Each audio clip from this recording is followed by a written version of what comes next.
We're going to do some light PDF reading here. I was just reading this and I thought it was a pretty interesting story. So I decided to try and get the stream set up and start producing stuff live as well. So, anyway, here we go.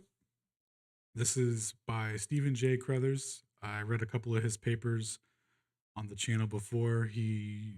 Manually, he manually, he mainly does mathematical analyses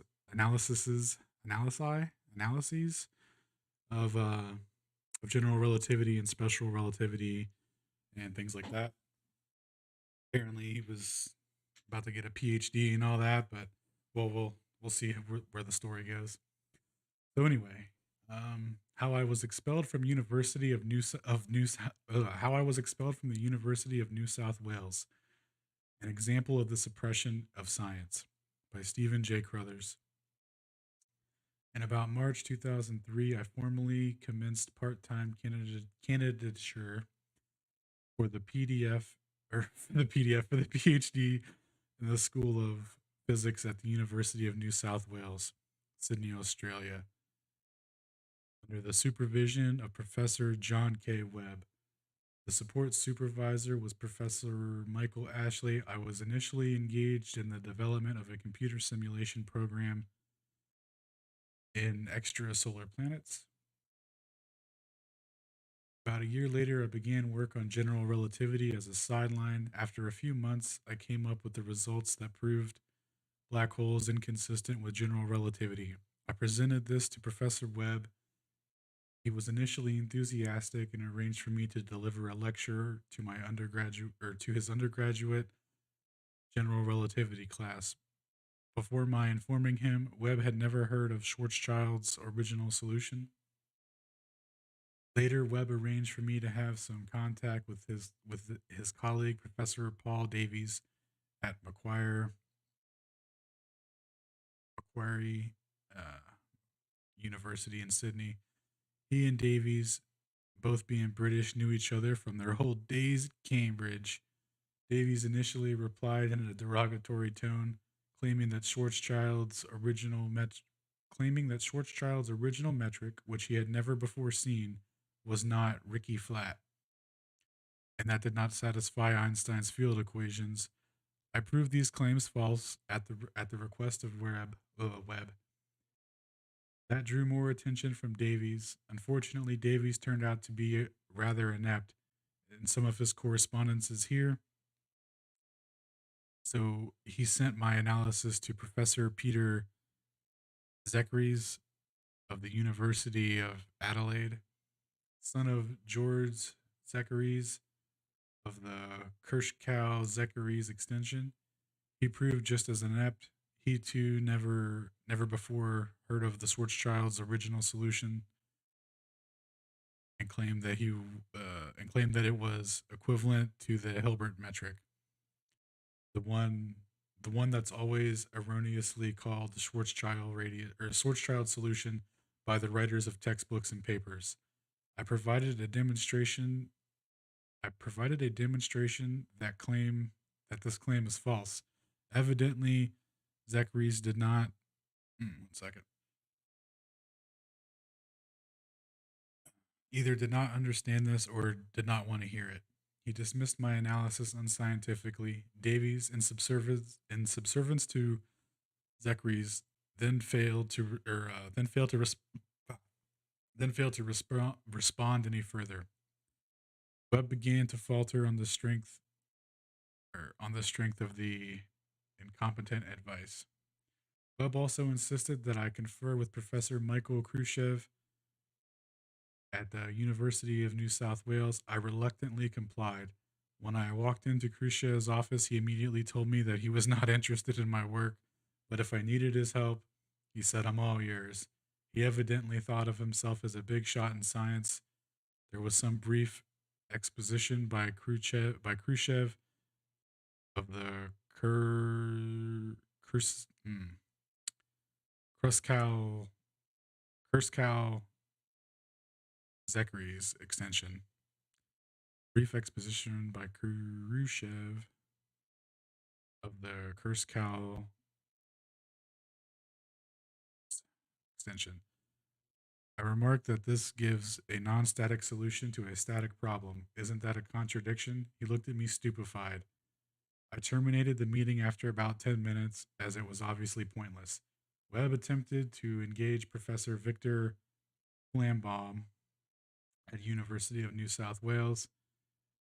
Flambaum refused to meet with me or read my papers, claiming, according to Webb, that I had no chance of being right. At the time, there was a Russian visitor at UNSF. Flambaum and Khrushchev were also Russians. Webb discussed the matter with the visitor. The visitor claimed that Schwarzschild's original solution was wrong. He also told Webb that he had just completed writing a book on general relativity in which he derived the black hole solution following the work of Well Wheel.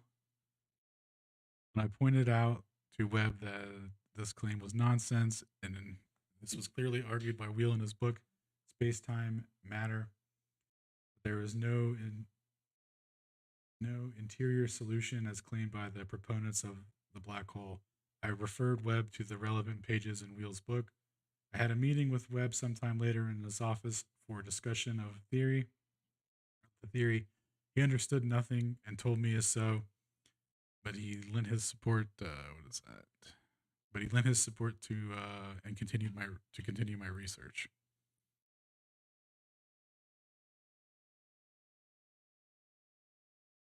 Continued my to con-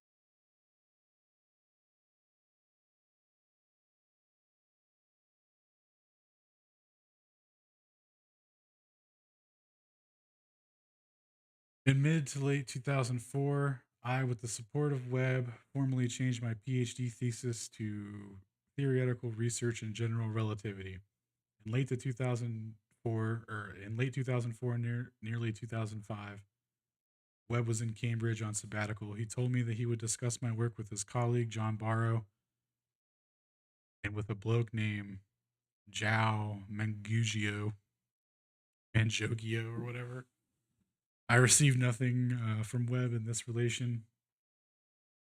One second. In relation to these two colleagues. In fact, Webb was silent, but eventually replied to my email, clearly indicating that he was no longer in support of my work. He even became abusive, to which I responded appropriately, not being one to allow anyone to intimidate me. I had initially thought Webb a decent chap, but it turned out to be that he was a douchebag and rather disingenuous. And I added the word douchebag there. He didn't say that. I was then I was then published in the journal Progress in Physics by invitation of the editors. Webb would not recognize these publications, claiming in so many words that progress in physics was not to be taken seriously. I wrote up my thesis. I wrote up my thesis and made representation to Professor Mike Gall for early submission. Webb informed me that he was not prepared to sign off on my thesis and that I must change the topic if he was to continue as my supervisor. I rejected his ultimatum and informed Gall. Gall told me that he did not need Webb's consent to submit, since since my work was but since my submission was early, I would have to go through a bureaucratic process to get the thesis submitted, and that the School of Physics would support my submission. Gal informed me, or Gal informed the head of school, Professor Warwick Couch. The boy's name is Warwick Couch, of the situation, and arranged a meeting in Couch's office where I was to meet Couch on the couch with the company of Gao. Later, Gao claimed that he was mistaken in his advice on how the early submission was to be effected. The meeting took place. Gal and Couch on the couch insisted that I send the paper to a journal a journal of their choosing, namely Physical Review, and paid no regard to my publication of Progress in Physics. I objected on the grounds that it is inappropriate to publish the same paper in another journal. They also insisted that I allow Professor Chris Hammer of UNSW to read my papers so that Hammer could send them a report on his recommendation or in his recommendation. I met with Hammer a couple of days later and gave him several of my published papers. During our meeting, I asked Hammer to identify the quantity of R in Hilbert's metric. He told me that it's the radius. He is incorrect. About a week or so later, I received an email from Hammer along with a copy of his report and recommendation, which had been sent to Couch and Gow. He claimed that I was but an apprentice in these matters. He had evidently read only one of my papers and did not understand anything. His report contained a gross misrepresentation of my work, and he actually altered my work and thereby claimed that I was in error and that I should not be permitted to submit, and that if I wanted a PhD from UNSW, I must change my topic as Webb dictated. Go here for Hammer's covering letter, and go here for for his incompetent report. We'll look at these in a second. I wrote in protest to Gow and Couch of Hammer's misrepresentation and incompetence. Couch replied that I was rude in my remarks about Professor Hammer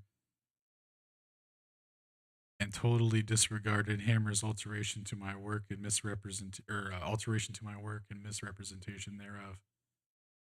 My reply to Hammer is here. Yeah, we gotta read that. Let's see what he said to the old Hammer. Couch and Gow would not support my PhD submissions, contrary to Gow's previous advice.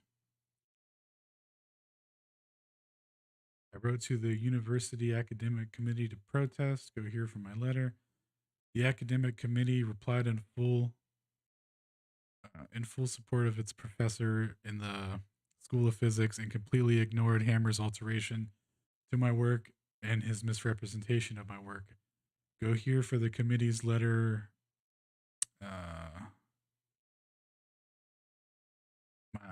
My next reply letter to the committee was here. To the whitewash reply is he Jesus. And then the presiding member, Faculty of Science, wherein the presiding member of Faculty of Science, Dr. David Cohen, defends the misconduct of Gow and the other relevant professors in the School of Physics, and conveniently omits addressing most of the issues upon which I specifically called for his comment. I was not invited to meet with the academic committee, but Cal conferred with them. Nice, dude. So they just colluded behind my boy's back, man. Classic. I was then formally without a supervisor, although actually without a supervisor since 2005 when Webb withdrew his support,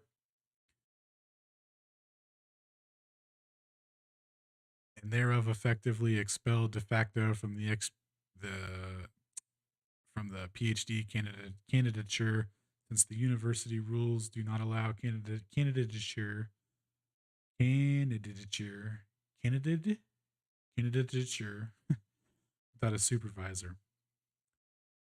As the academic committee and the professors well knew, no one in the School of Physics would replace Webb as a supervisor, and the university officials all knew this. By this tactic, the university had eliminated me from the program whilst maintaining the facade of integrity due to its process, despite the fact that I was not invited to the meeting of the academic committee.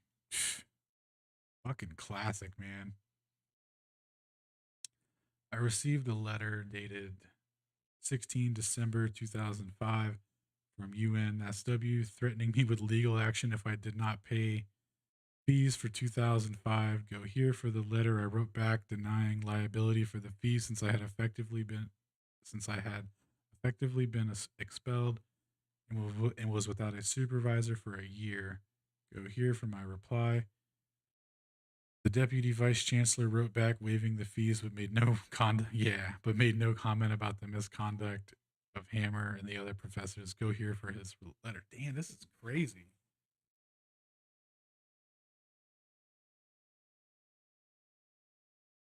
It was brought to my attention by the folks at Archive Freedom that they had received a letter of disapproval, or that they had received a letter of disapproval of the report herein, to which their website contains a link. on the dishonorable acts and omissions perpetrated by the physics professors and academic committee of the University of New South Wales, from the founder of its School of Theoretical Physics, Emeritus Professor Henrik Hora. The letter was forwarded to me for response.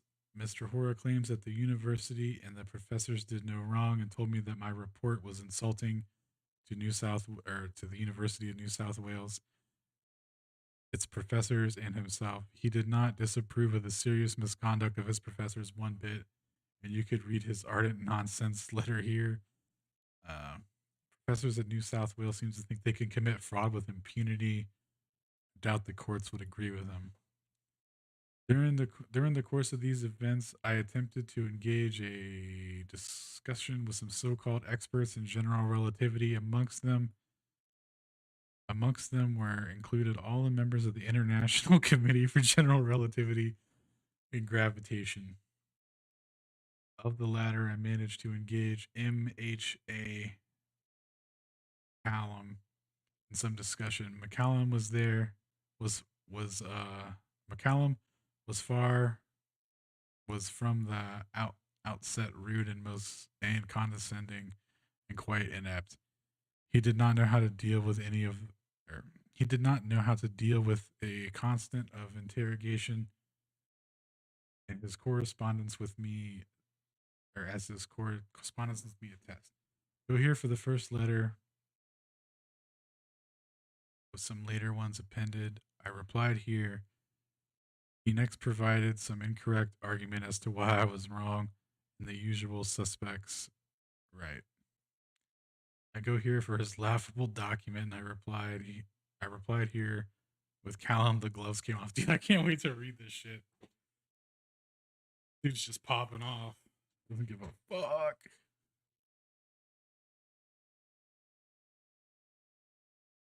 I had some very brief correspondence with Jay Pullen, member of the International Committee of General Relativity, gravitational, and one from J. Slula in Spain. Neither provided any scientific discourse. Of course not.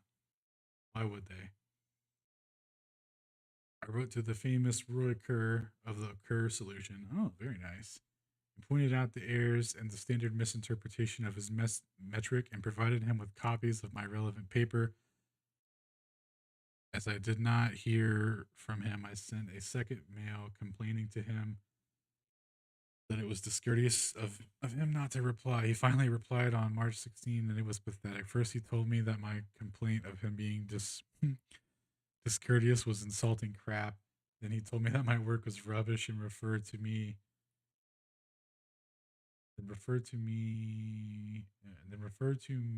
the usual change of coordinates. Oh, then referred to me the usual change of coordinates, the Kruskal-Zecker. Oh, okay. He offered me no mathematical refutation or sound scientific arguments, although I requested him to prove this. I pointed out that he was circular in trying to refute me by referring to the Kruskal-Zecker or Zechery's type co-coordinates, since I had proved that the Kruskal-Zechery's co-coordinate invalid, proved the coordinate system invalid. Evidently, that was too sophisticated for his brain. Kerr simply took his bat and ball and went home. When it became apparent to him that he couldn't win with his mindless double talk, evidently, dude, I like this guy. being being of the view that facts which upset his apple cart can be disposed by ignoring them. Very convenient, I'm sure, but clearly not science. You can read his correspondence here. Nice, we're definitely going to check that out. My papers were posted to the electronic archive of Abdus Salam International Care for Theoretical Physics, Trieste, Italy, but members of the International Committee of GR&G is what we'll call that. The Committee of GR&G and other associates, servants or agents arranged for all my papers to be removed from the ICTP without my knowledge. I was subsequently barred from posting papers on the ICTP website. It became clear that ICTP was also actively engaged in suppressing and falsifying of science. You can read about that here. My papers are cited on the American Mathematical Society, dude. Get up in a minute. A simple non-mathematical proof. It is very easily proven that black holes and the Big Bang contradict one another, and they are mutually exclusive. Wait. It is very easily proven that black holes and the Big Bang contradict one another, and so they are mutually exclusive. Oh, okay. All the alleged black hole solutions to Einstein's field equations pertain to universes that are spatially infinite, spatially infinite, are eternal, contain only one mass, are not expanding, and are asymptotically flat or asymptotically curved. But the alleged Big Bang universes are spatially finite or spatially infinite, of a finite age, contain radiation and many masses, including multiple black holes, some of which are primordial, are expanding and are not asymptotically anything. Yeah, I remember him saying that. Thus, black holes and the Big Bang universes contradict one another. They are mutually exclusive, and they cannot coexist. There is there. It is therefore not possible for a black hole to be present in a Big Bang universe or even another black hole universe. And likewise, it is not. Second.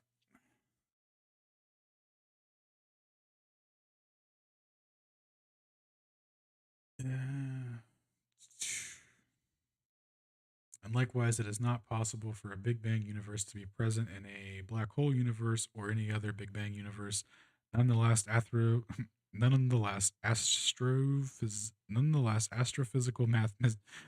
magicians superpose black hole and Big Bang universes, notwithstanding that they are incompatible by their very definitions, and that the principle of superposition does not hold in general relativity. But much of modern physics is simply manufactured in a way that it bears no relation to the actual universe. GG. So, take some notes here.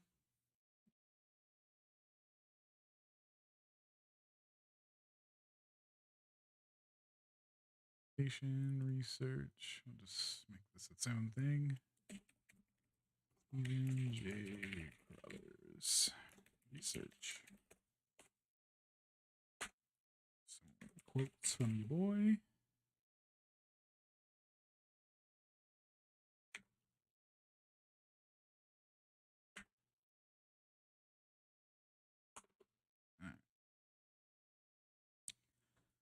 So let's see how we're gonna do this. End up so many of these all out and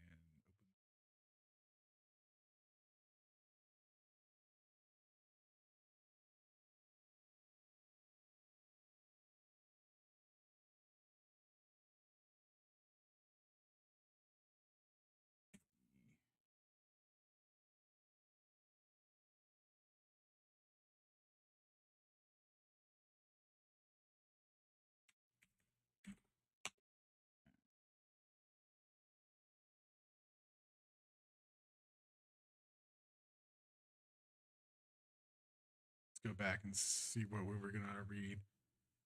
So we're gonna read the. Unfortunately, Davies turned out to be rather inept. You can see some of his correspondences here. So we're gonna look at Professor Davies from Quarry University. All right. Note: Below are my answers to Professor Paul Davies. He wrote to Professor John K. Webb about my work, and his stupid remarks to Webb are typed in bold. My replies are in normal text. All right.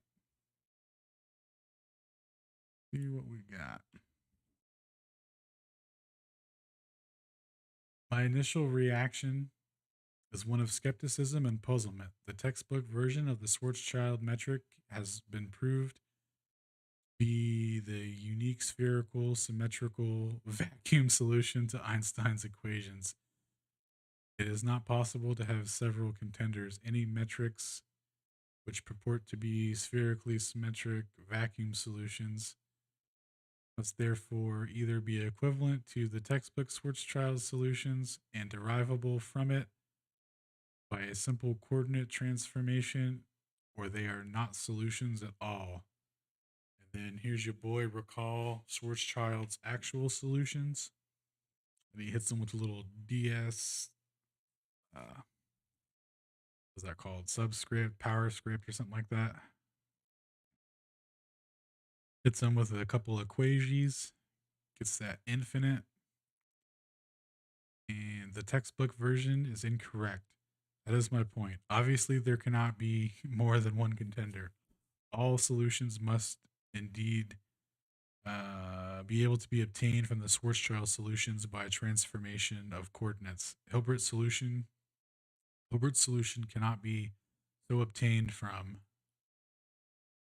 the Droste-Well solution, or one, the Droste-Well solution can so be obtained satisfying the field equation and far field flatness are not sufficient for fixing a space-time. A boundary condition at r equals 0 must be applied to fix the value of the metrical coefficient and the angular coordinates of the line element, and thereby the space-time. Value of the coefficient selects the particular space-time from any infinite family of one parameter equivalent spacetimes. The fuck? In the case of the mass, when the mass point of his coefficient reduces to, I forget what that is, squared, when r equals 0, all the angular thing or something like that.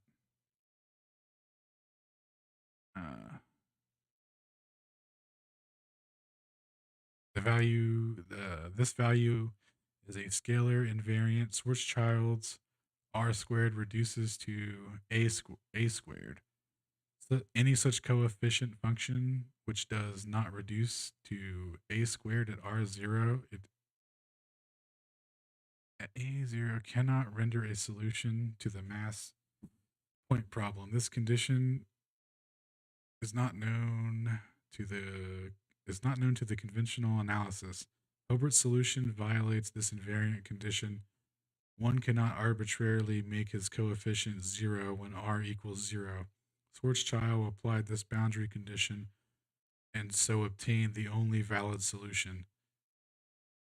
The interior of Hilbert's metric is routinely described with non-static coordinates. This is a non-static solution to a static problem. Contra hype.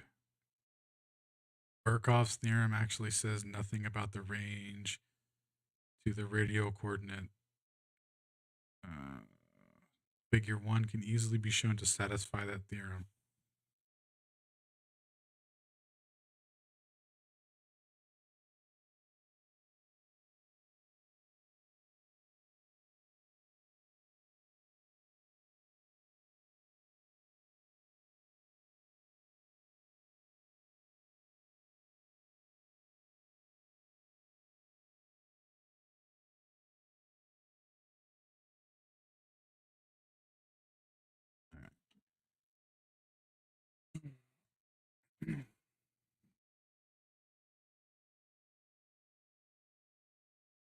It would be tedious for me to check whether your student's 1.1 is a bona fide vacuum solution, but a superficial argument suggests it is not.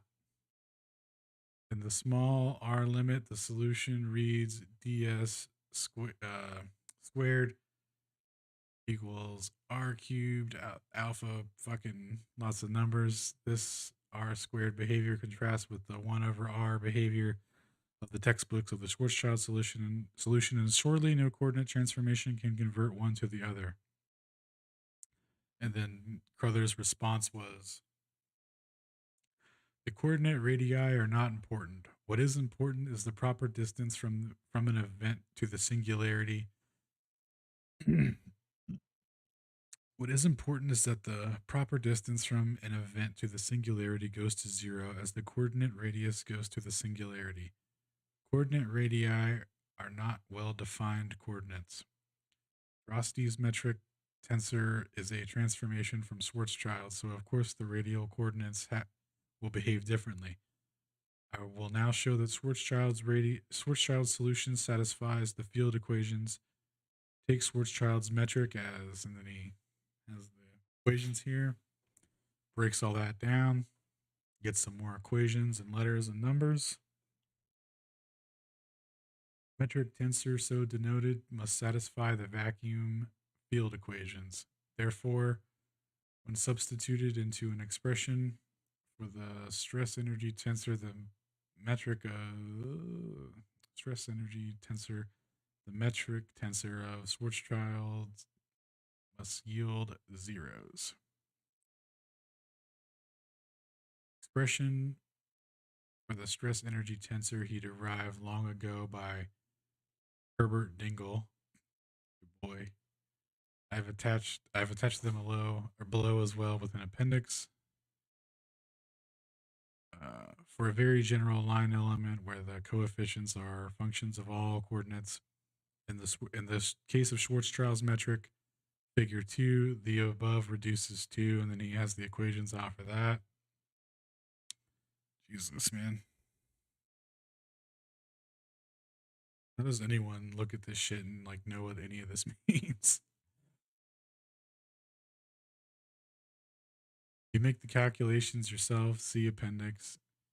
You will verify the above expression, or just trust my calculation, or you can just trust my calculations of I have not made any errors. If you make the additional calculation using these expressions to the Schwarzschild metric tensor, you will verify the Schwarzschild solution is a bona fide vacuum solution, as I've done so myself. Here are some small details. The prime indicates the differentiation with respect to R. Yeah, dude. Oh yeah, the old equation. Nice. In a similar fashion, it can be verified that all the stress energy tensor expression reduced to 0. It is much easier to work with Bernoulli's form Schwarzschild solution in that case. And then we got it. Yeah, this is much, much easier, dude. Thanks. Shout out to this guy. Hooked it up. This form simplifies the calculation. I use Schwarzschild's solution in the calculation above to prove directly using Bernoulli's form. Oh yeah, okay. Yep, C equals 2. Mm-hmm. Yep, C with 2 apostrophes. All right. Looking good. Looking good. Oh, he's got carried the 3. All right. Got some pi. Mm-hmm. Yep, and then it equals out to 0. He's I mean, what can you do, man?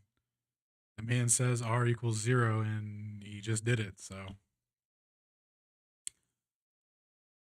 clearly, as I have said, satisfying the field equation is not sufficient to fix a valid solution. Consequently, additional conditions must be met for the fixing of a space-time. Hilbert's metric does not meet them all and is invalid. This conventional analysis is ignorant of all necessary conditions. Schwarzschild solution meets them all and is therefore the only valid solution to the problem. Here's a metric that satisfies the field equation, has a Ricci curvature of 0, is far field flat. What does far field flat mean? Far field flat meets the meets all the standards to require a solution. Hits them with that. R, yep, 0, yep, infinity. Looking good so far, bud. Flat top. All right. Gaussian to flatten diffraction far field.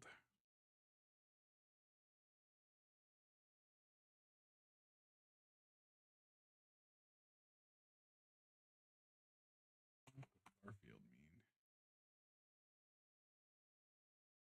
Ah, the near field and far field are the regions of the electromagnetic field around an object. Okay. So, saying that the electromagnetic fields of these objects at space time bending or something?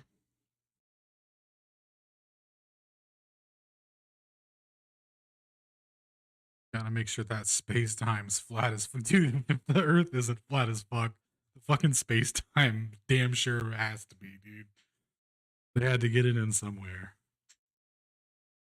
They had to do it. Meets the requirements.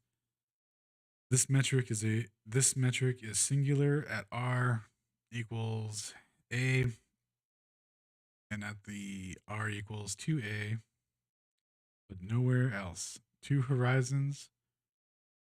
Where's the source of the field? It can, it, it can be obtained from Hilbert's solution in the same way. Hilbert's solution can be obtained from the Schwarzschild solution by simple but erroneous transformations.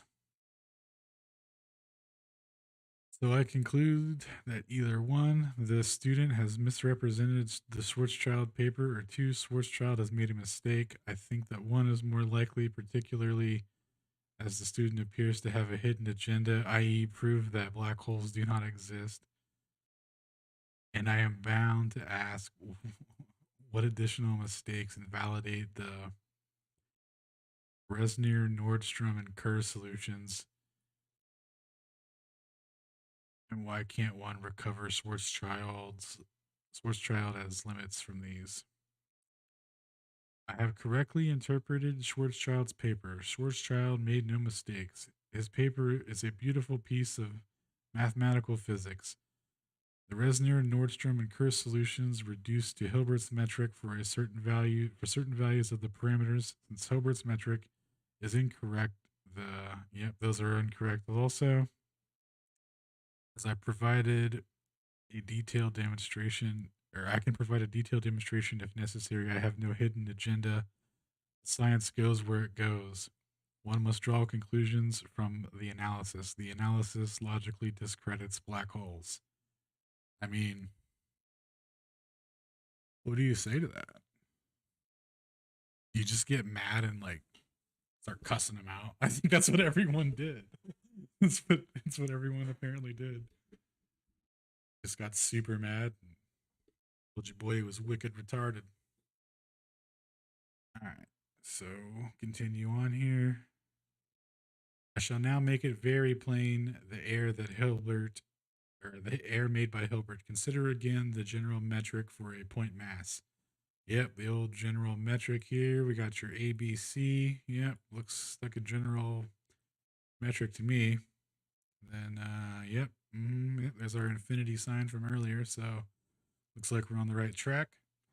ABC are all unknown functions, therefore their form cannot be pre-emptied arbitrarily. Also, all one can say about all one can say about all one all one can say about this stage is, oh geez, we got your R equals your 0 and your AR, yep, your BR naturally, CR. Okay, looking good so far. These limits cannot be preempted either. Do now as Hilbert did. Squares it, and by B, it necessarily follows the lower bound of R prime is, yep, whatever that means. One cannot know the value of c squared at this stage. One still does not know what CR is. It must be somehow determined. Hilbert's unfortunately immediately dropped the prime on the R in converting uh, C or in C converting to A. Yeah. Classic fucking R transfer, dude. Gotta watch where you drop those primes. I had a buddy in the ninth grade took a math test, and primed up an R before he was ready and fucking failed. So just goes to show, you know.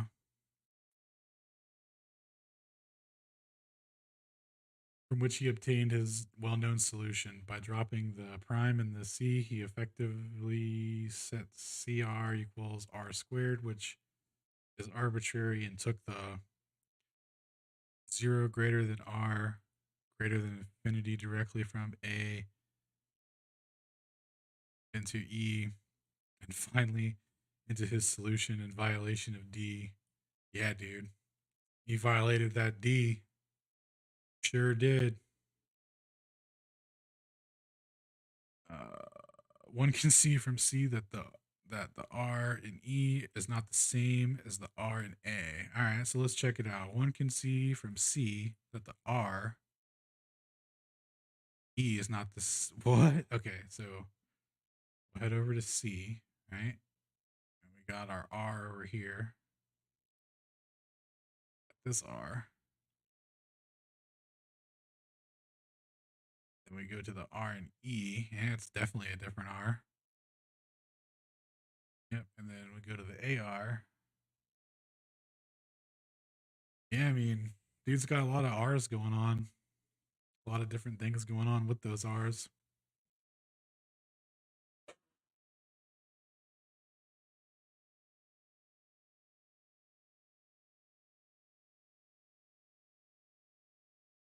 All right, so where were we at? One can see from this, not the same. Just keep the prime on R through the transformation to make it even clearer. Wait, just keep the prime on the R through the transformation to make it even clearer. The rest of Hilbert is the rest of Hilbert is deduction with the incorrect transformation jammed up in the works, resulting in an incorrect metric. It is really simple. It is really that simple. The air is high school level, but it has been carried through since 1916. Bro, this dude's making big claims, man. This is a high school level air, dude.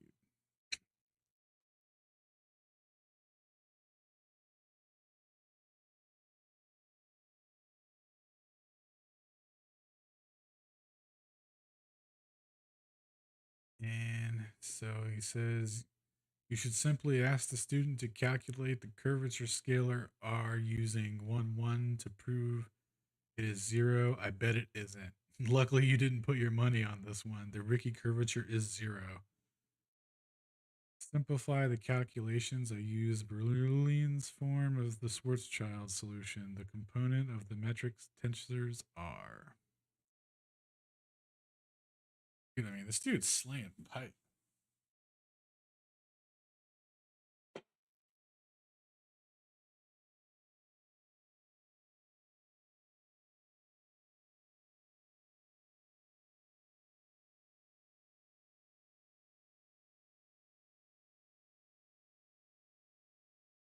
All right, so got some more equations here.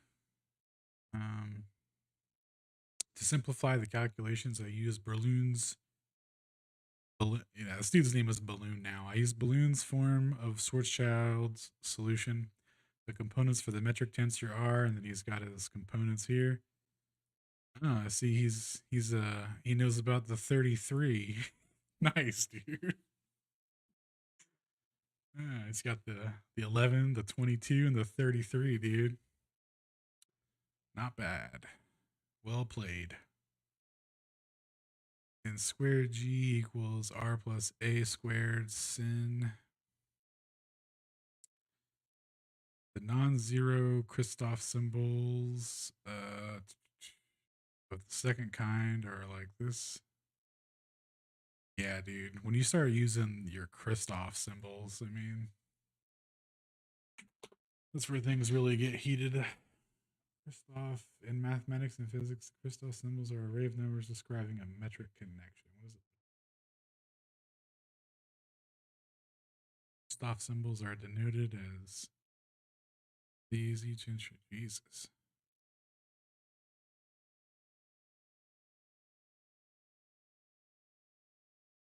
Ricky curvature is given by, yep, the old Ricky curvature. Now, if you put A, B, and C into D, you'll get, yeah, dude. As I have verified, the calculation is R equals, and then he has an insane equation out here that ends in equals 0 plus 0 plus 0 plus 0 equals 0. Let me see if he did that right real quick. 1 second.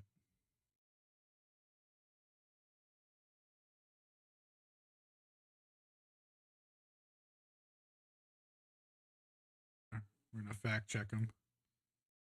So equal sign 0 plus 0 plus 0 plus 0. Yep. Yep. That's equals 0. So looks like all this is correct. If you want, you can verify the whole calculation. Otherwise, trust me, the result is correct. I mean, I see a number of 33s here, so I'm pretty sure he knows what he's doing. Remark. I have now reworked my analysis in general terms, i.e., without references to any coordinate system in particular. I have obtained correct and complete solutions for the point mass and rotating point mass and point charge and the rotating point charge. The paper that was sent to you was primarily and rather gregarious. Not so with my latest writings. I would happily dispose. I would be happy to dispose and discuss the matter with you, or if you are interested. It would be both interesting and rare. Most seem to want to keep their heads in the sand and tell me to go away in rather unflattering terms. It's a real shame, dude. He seems like a cool dude. Appendix 1 Dingle's equation. Dingle's. Boy, Dingle, dude. Dingle's generalized metric is. Yep. Looks like a metric here. We got our ABCD. Our ABCD are positive quantities given to a space time signature of -2. Uh, and can be functions of all the coordinates. The metric does not require spherical symmetry, and the components of the generalized energy momentum tensor are given by, yep, all this. Jesus. What is this? What is this, dude? What do you even do with this?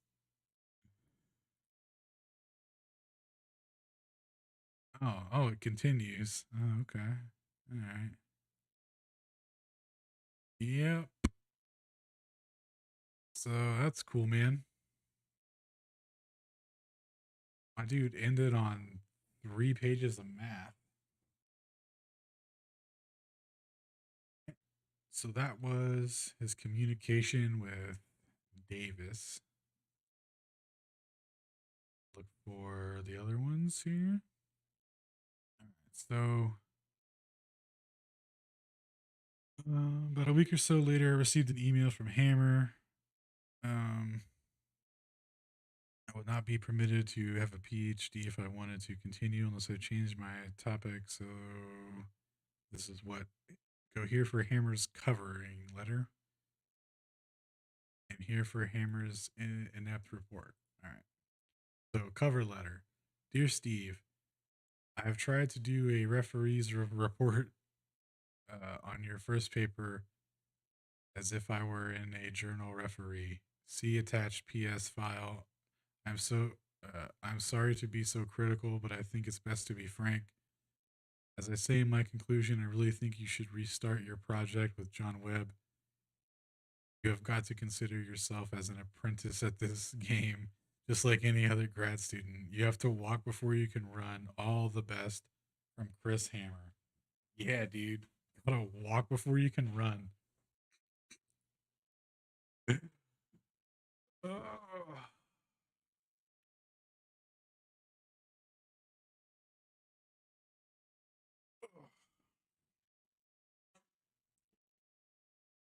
right. And this was what was which one was this one? This was and go here for Hammer's in incompetent report. All right, so this is Hammer's incompetent report on what did he submit on whatever he submitted to Guy on the general solution to Einstein's vacuum field and its implications for relativistic discrepancy. Stephen J. Crothers. This paper is well written, although unnecessarily Volcamal. What is this word?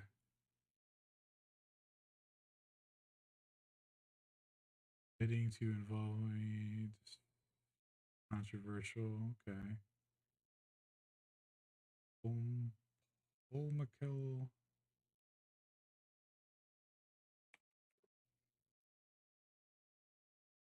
Polmic. Jesus. Polmacal. Polmacal? Polmacal in places. A bungled to what? In places, a bungled analysis of Hilbert's solution. The major criticism, however, is whether it is correct. Discusses the nature of the Schwarzschild metric and general relativity. I refer to the textbooks by B.F. Schwartz, General Relativity, Chapter 911, dude. Nice. Yeah. Okay, yeah, so chapter 9 and 11, 9 through 11. Okay. Whether this metric is in Schwarzschild's original papers or has merely been given to his name is beside the point, dude. The Schwarzschild metric gives a line element in a static spherically symmetric configuration corresponding to a spherically symmetrical star of mass m centered at an origin and is valid outside of the star where the mass density is zero. This is apparently a theorem. Birkhoff's theorem. That is the that is that such this is the only such solution which is asymptotically flat. It can be written in the form given in the equation 6 of the paper. And he's got an equation here where the space time coordinates are t r prime 0 and another 0 with a different line through it. T equals time. Yeah, obviously. 0 and 0 are the usual spherical angles from which the origin and r prime are the radial coordinate. Oh, that's right. That one's for angles. To the radial coordinate system, curvature coordinate. Crothers works in terms of a generalized radial coordinate. R prime equals capital C parentheses R. I emphasize that this metric is valid for perfectly ordinary stars, and it matches the usual Newtonian solutions in the far field or weak field region. I discussed section 2 of this paper. The mathematics seem generally correct. It is the interpretation I would question. After discussing the inline interval with various coordinates. Note a misprint on the second half of the equation. He discusses the proper line distance between 2 points at radii r and r sub 0, presumably located at the same angles. Say angle equals, what is this 0? Is this an actual 0 or does this mean something to you? The old golden ratio. Okay. So where the angle is equal to the old golden ratio and that equals 0. What the fuck does this even mean?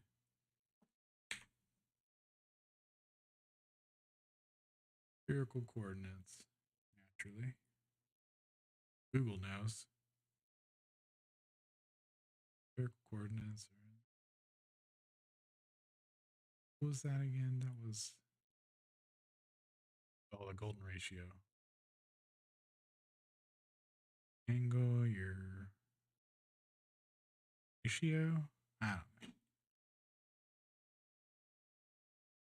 Calculates the proper distance between these points. R sub p equals, oh, nice big squiggly line. One of my favorite lines in the math formulas. Where a equals 2m, it gets what appears to be the right answer, which vanishes as it should down to r equals r sub 0. At the bottom of COL1, page 69, he says, let the test particle at r acquire mass. This produces a gravitational field centered at the point r sub 0 less than 0 or is greater than 0. If this is so, the original assumptions are violated. The gravitational field in metric will no longer be spherically symmetrical about the origin, and when and when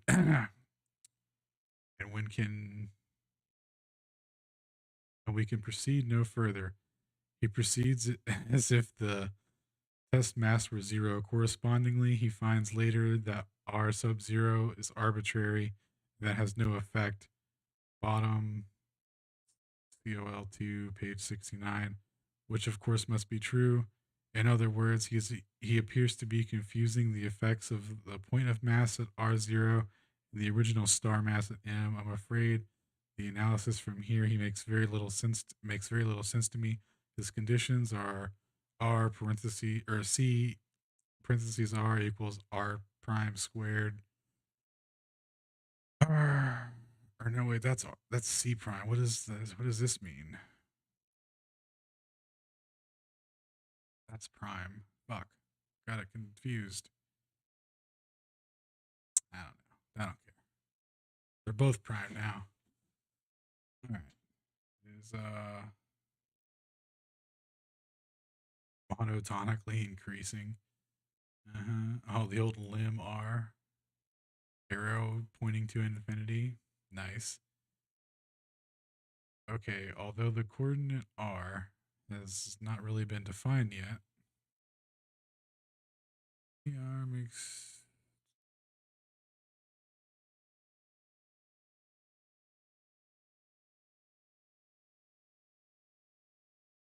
well, this is the last one, so let's read it.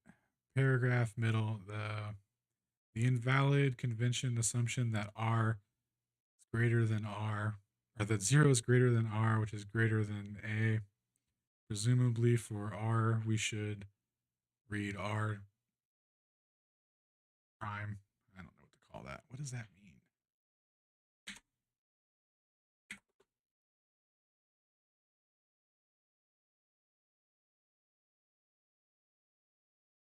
Does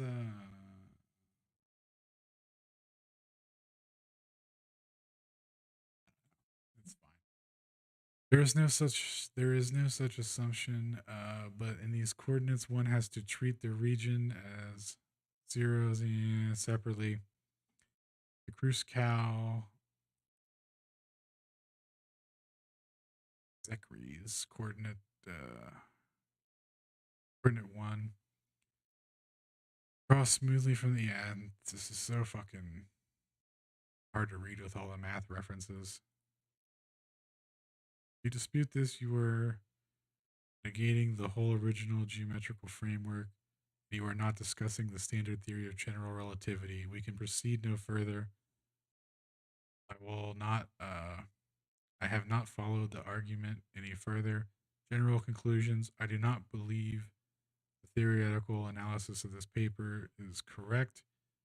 I do not recommend that Stephen Crothers submit this thesis based upon this work because I will reject it because it will be rejected by the referees. I recommend that if he wants to earn a PhD in physics, that he start again with his supervisor on a project approved by, or with his supervisor John Webb on a project approved by Webb. So this dude can't even. He's not allowed. He can only do. He can only work within the confines of what they're allowing. Like it's crazy. If he's right, like I don't know. It's just interesting. He seems pretty sure that he's right. So this this his in-depth report pages? Yeah. All right, and then I wrote in protest to this guy and Hammer. Oh yeah, that's right. He altered his work. My reply to Hammer is here. Dear Dr. Chris Hammer, sir, I no longer have any patience for the kind of patience for the kind of simple-minded arguments such as those you have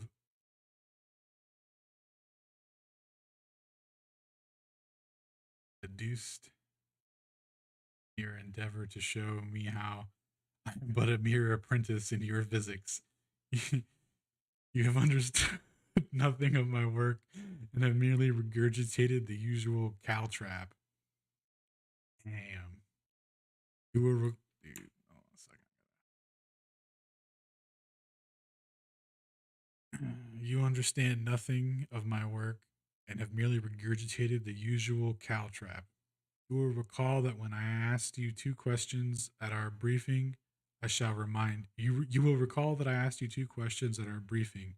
I shall remind you. What is the usual metric for the gravitational field known by? You answered Schwarzschild radius. I asked you, what does the variable r in the metric signify? You answered a radius.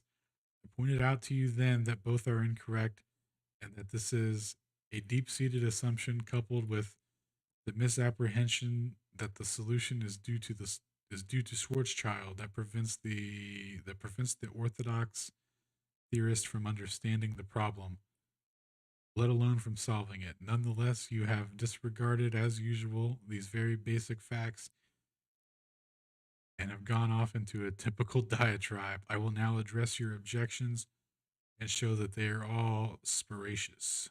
Dang, your boy's a fucking beast, bro. Whether or not he's right, dude's a beast.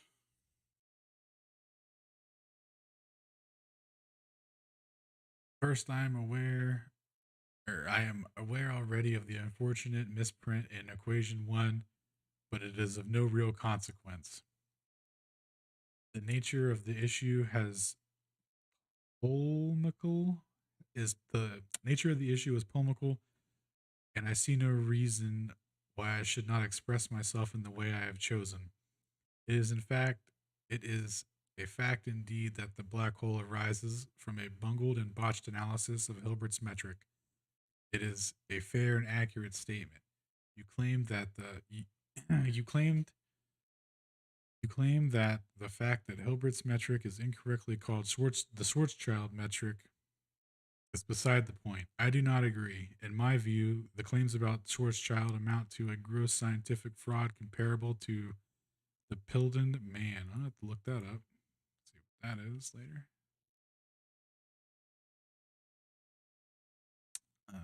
Fraud comparable to Pilden man. The Schwarzschild metric is clearly unable to be obtained from Hilbert's and vice versa. by any admission by any admissible transformation of the coordinates. Furthermore, no black hole can be obtained from a Schwarzschild metric, so it is not relevant. two solutions are incompatible, they cannot both be right. I have demonstrated that Schwarzschild is right insofar as pointing as point mass solutions have any meaning. And Hilbert and the black hole relativists are dead wrong. You do not understand the arguments, and I have adduced to this, or I have adduced to prove this. Yet I don't see how I could make it any simpler, dude. So what is he saying again? That Hilbert's solutions are attributed to be Schwarzschild's original solutions, but they're actually not. But they're using these Hilbert solutions because they can get black holes out of them, which they can then, do all kinds of weird shit and say that they're measuring gravity waves from black holes and Hawking radiation, and adds all this physicality and meaning to general relativity. I think that's what he has uncovered, and they're just kind of mopping the floor with him, pretending like he is, off his fucking rocker. It sounds like.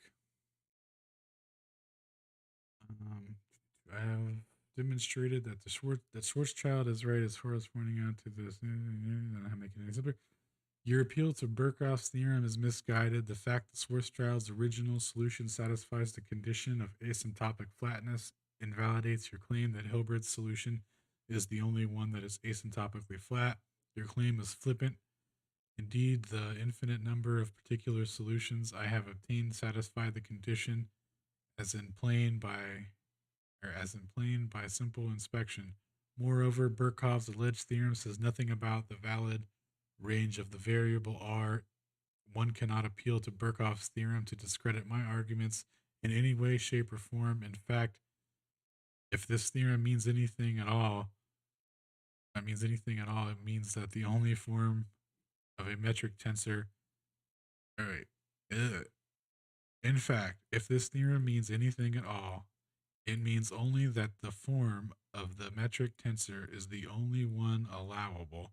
My analysis confirms that. The said theorem has no bearing on my analysis.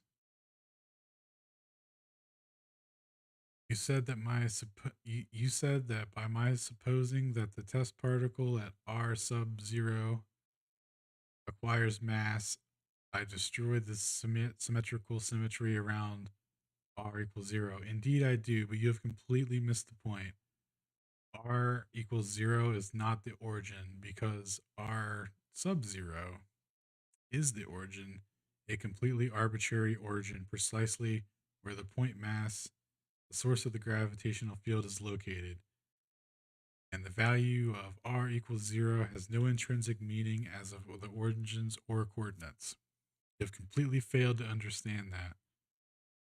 Only when r sub 0 equals 0 is r0 the what the fuck? Oh, is r0 the origin? Okay, so he's saying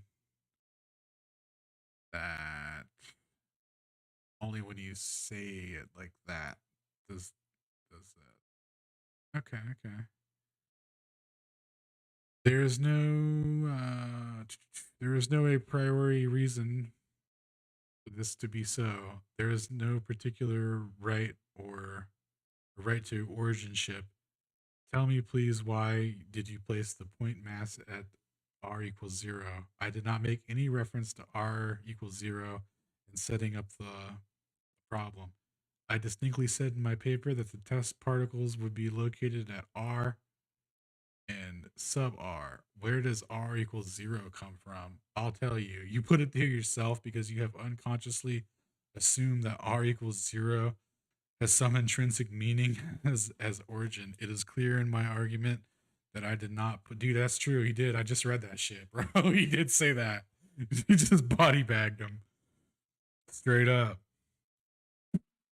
He did too. Like I didn't say that shit. Where are we at? Put yourself. You put it there yourself because you're stupid. Damn. It's clear from my arguments that I did not put the point mass at r equals 0. You have thoroughly misrepresented me in your reply to Mike Gow and Warwick Couch. This unconscionable behavior. This is unconscionable behavior.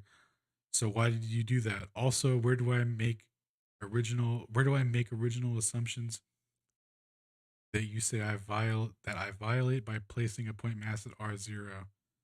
There excuse me. Ooh. I'll be right back. I'm gonna get some water.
Excuse me.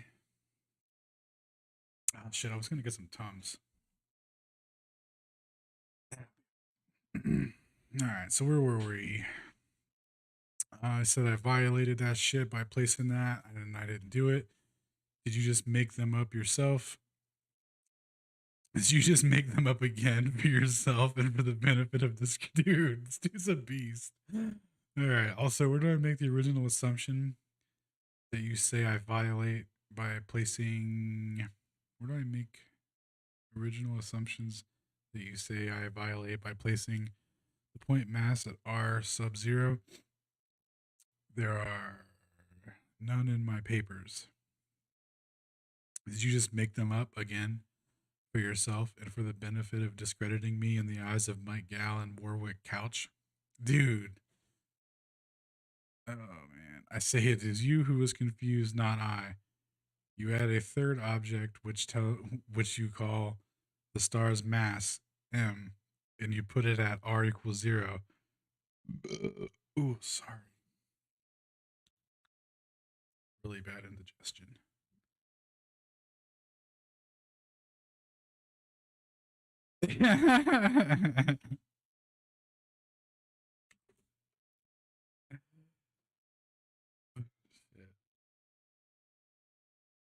Also, where do I make the original assumption? Blah, blah, blah. Is used, not confused. Point mass. There is a difference between a test particle and a point mass. The point mass is that which gives rise to the gravitational field. Clearly, I have not confused the point mass with anything. It is just as I say it is, a point mass at R0, a test particle. Massless, no charge, no rotation, etc. At arbitrary R greater than R0,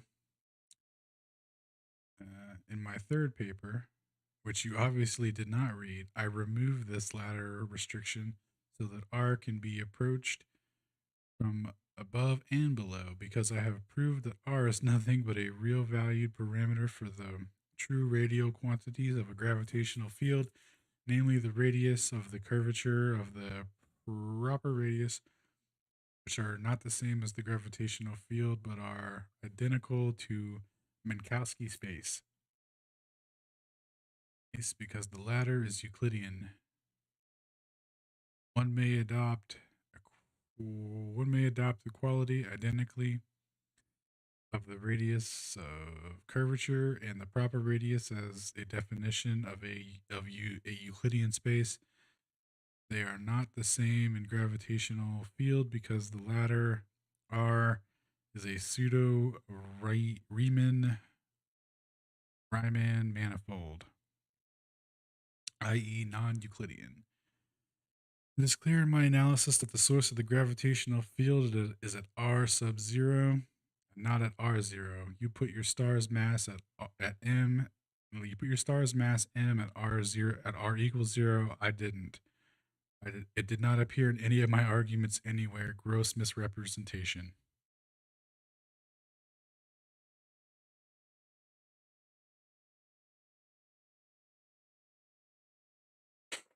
Your boy did the ultimate straw man. This is crazy.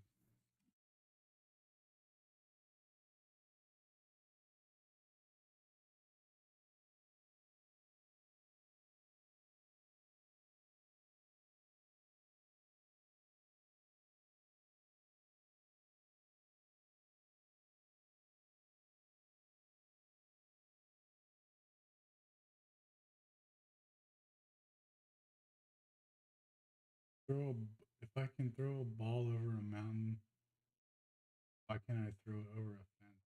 What? Dog, what did you say? Dude's crazy, bro. Did you watch the video? Nah, dude, I don't watch fucking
Back to reading the stuff.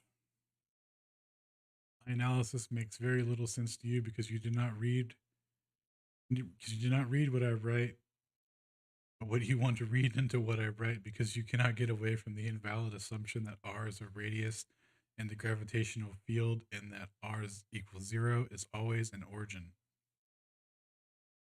You remark that c parentheses r sub 0 m parentheses equals a squared makes no sense to me because r0 was an arbitrary radius to begin with.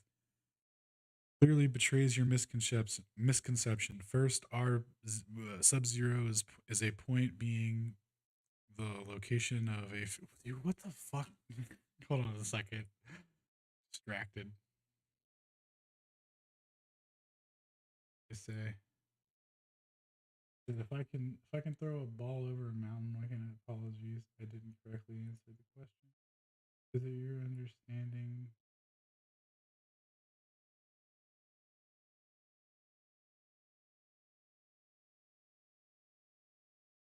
Up to the surface.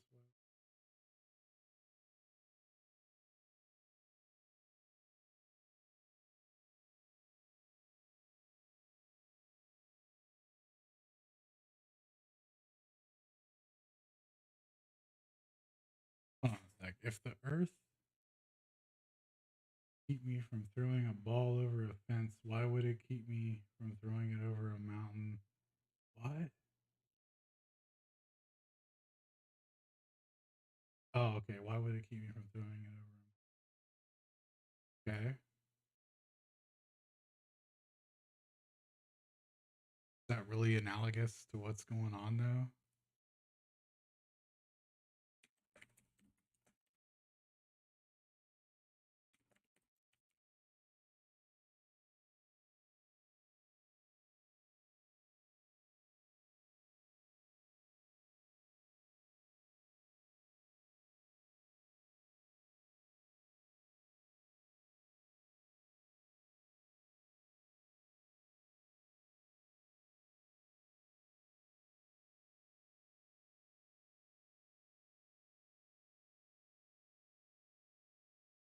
Oh wait, I guess it would be because talking about the larger scale.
All right, sorry, I just had to reply to some YouTube stuff. Make an analysis on.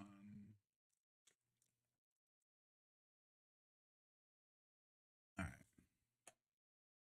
You remarked that CRA2 makes no sense because it is an arbitrary radius to begin with. Clearly betrays your misconceptions. Or wait, I read this part. The fact that RC results in a general covariance is a is a scalar invariant which characterizes the gravitational field of the point mass. You clearly do not understand general covariance and the meaning of the scalar invariance. Here it is. R sub zero is entirely arbitrary no matter what value it takes. R sub C sub R zero equals A2, i.e., it is it is an identity completely independent of the value. All right. You cite me thus: the invalid conventional assumption that R or that zero is greater than R is greater than A. And then and you then say presumably or R, we should read R. What does that mean, dude?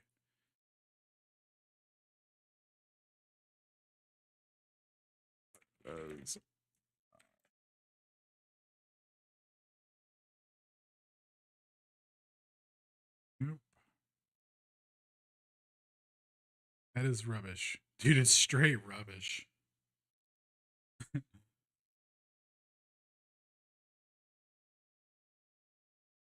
Fucking rubbish, mate. Alright, that is rubbish. I have made it plain that R and R are not the same, and that R, yeah, I mean, they're clearly not the same. This is a regular R, and this one has what do you call it, a star. And it's just another way of writing square root C or square C fucking R. That is, I obtained a transformation by writing R. Yeah, this is argued step by step in my paper. You have no business substituting what you think in place of what I emphatically emphatically state. In place of what I emphatically state. This again, a gross representation and even falsification, dude. Your arguments for the Kurskow Zekri's formulation are laughable. Dang, straight up just says, I'm laughing in your face, homie. It's crazy, dude. This is like some internet comment shit, but between like, highly educated physicists and stuff. Yeah, dude, your attempt to decipher what I told you is laughable. Your incompetence is.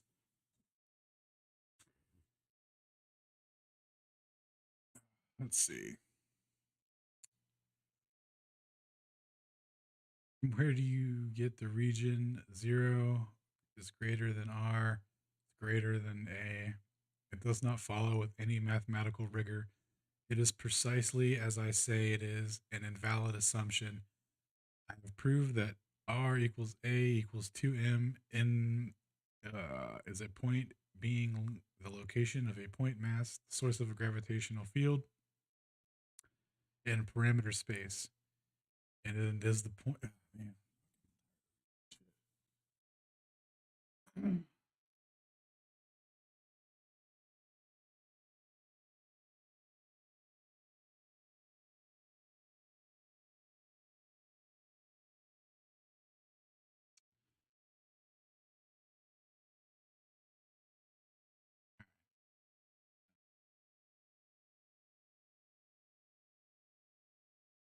I have proved that R equals A equals 2M is a point being the location of the point mass, the source of the gravitational field in parameter space, and that this point is mapped to the proper radius R, the true radius of the gravitational field. R equals that capital R equals 0 precisely.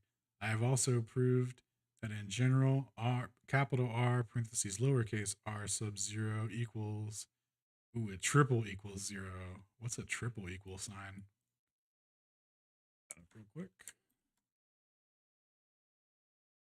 This makes an A. Guess I'm not looking it up. Equal to 0, i.e., it is completely independent of the value given to r sub 0. You do not understand that the radii of the gravitational field are functions of the r parameter and the geometry of the space of the space, like that he calls it the space of the space, must be determined by the radii of the space.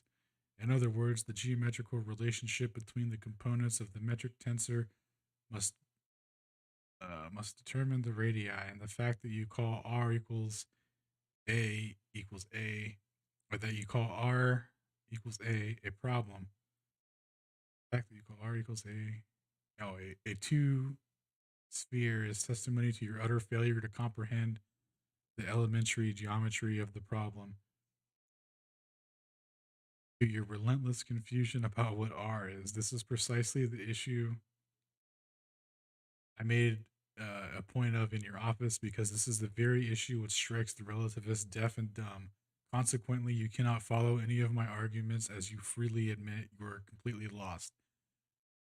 Your final conclusion is that my analysis is not correct. Damn, this dude is fucking crushing it.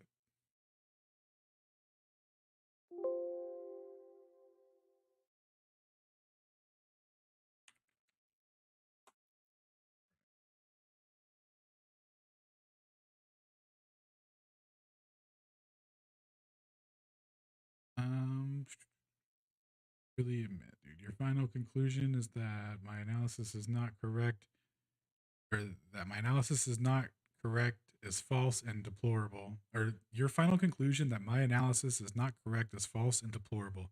It is you who is incorrect. Your recommendation to Mike and Warwick that I will be obstructed from my submission of my thesis is based upon a thoroughgoing based upon a thoroughgoing and incompetence. It is particularly galling to me that people like you hold professorships where I am not able to get a decent teaching post anywhere, whereas I am not able to get a decent teaching post anywhere. James Webb understood nothing of my, or John Wood. Goddamn, John Webb understood nothing of my work and finally said so. I will allow you I will allow you my papers only because Mike Gall and Warwick pressed me so. Press me to. These are published papers, vetted by better men than you. I agreed to their request for the sake of formality, knowing full well the result. You can teach me nothing, but you have a great deal to learn from me. However, I doubt you will take advantage of the opportunity to do so. I shall not I shall not allow any more incompetent people to pass opinions of my work simply so that Mike Gall and Warwick can feel confident in supporting simply so Mike and Gal feel confident supporting me only if the report is favorable. I find it extraordinary that published works refereed by very able mathematicians are not acceptable to the university and beyond the cognitive powers of the professor of physics at UNSW. Faithfully yours, Crothers.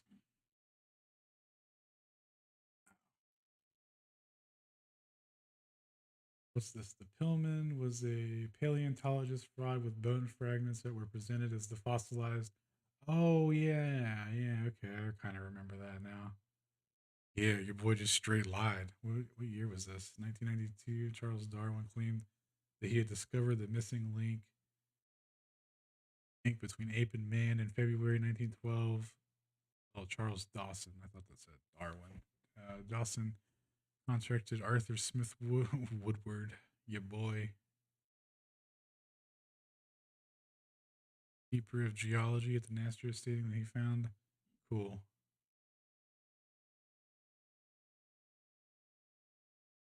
This was paper.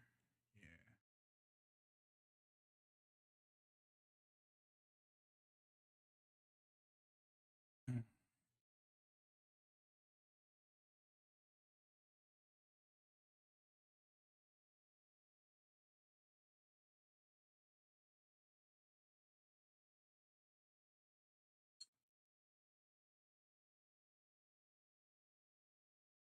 Got this one.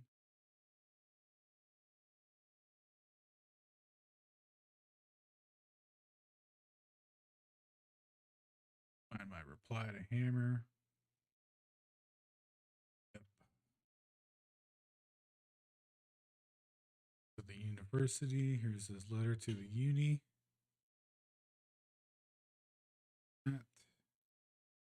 Stephen Crothers, July 4th. Higher Degree Committee, University of New South Wales. Dear committee members, topic early submission of PhD thesis. I write in strict confidence. Seek your permission to submit a PhD thesis before the required period of 4 years of part time candidature has been reached. My reasons are as follows. I have written up my thesis 184A, 4 pages, in the required format.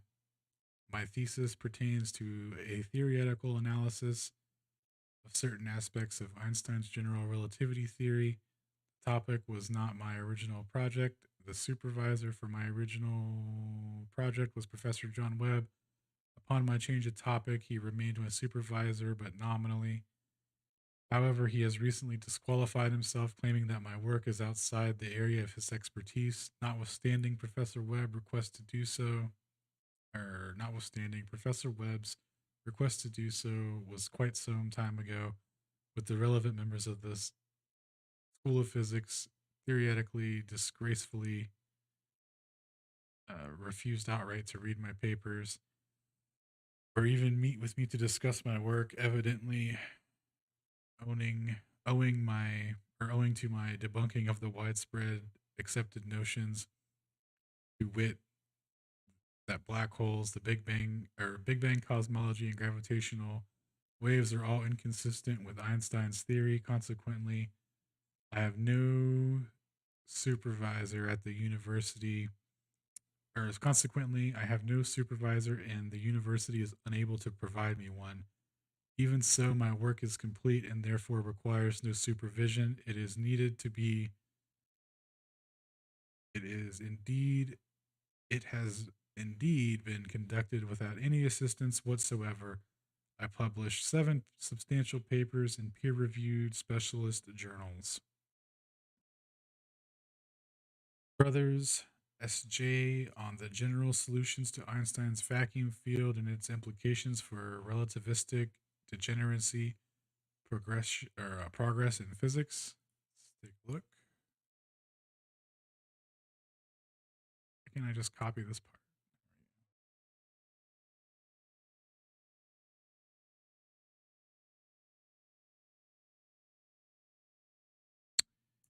Come on, Google. That should just take me to Yahoo, bro.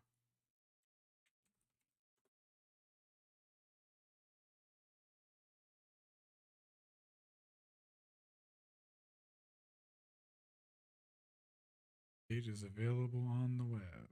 Is it? Oh, is available on the web.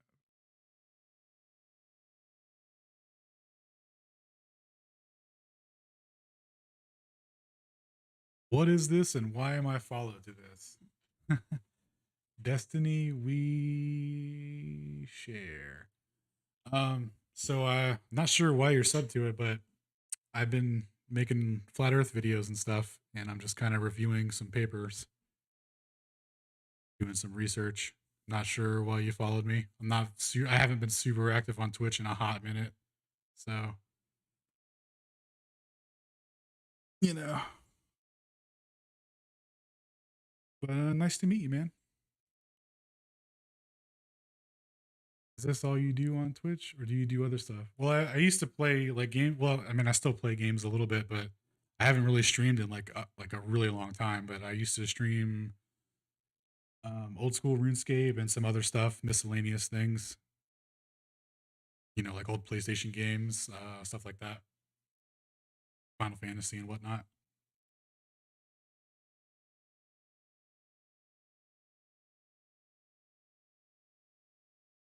Dang. But yeah, I just got new internet, so I've been wanting to get back into streaming, but I'm not super into the gaming aspect of things right now. I'm kind of more into researching, stuff that's in regards to the shape of the Earth and space and whatnot. So that's what we're doing tonight. I'm just kind of getting my feet wet, reading some stuff out loud, practicing.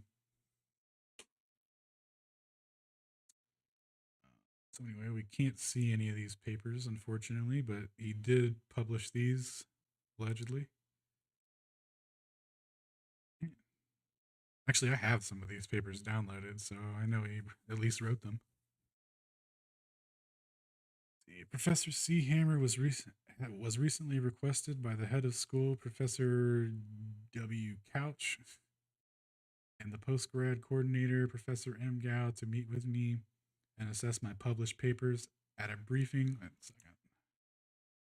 At a brief meeting with Professor Hammer, I provided copies of my published papers. He subsequently wrote me an appraisal after reading evidently only one paper, which he forwarded to myself and Professor Couch and Gao.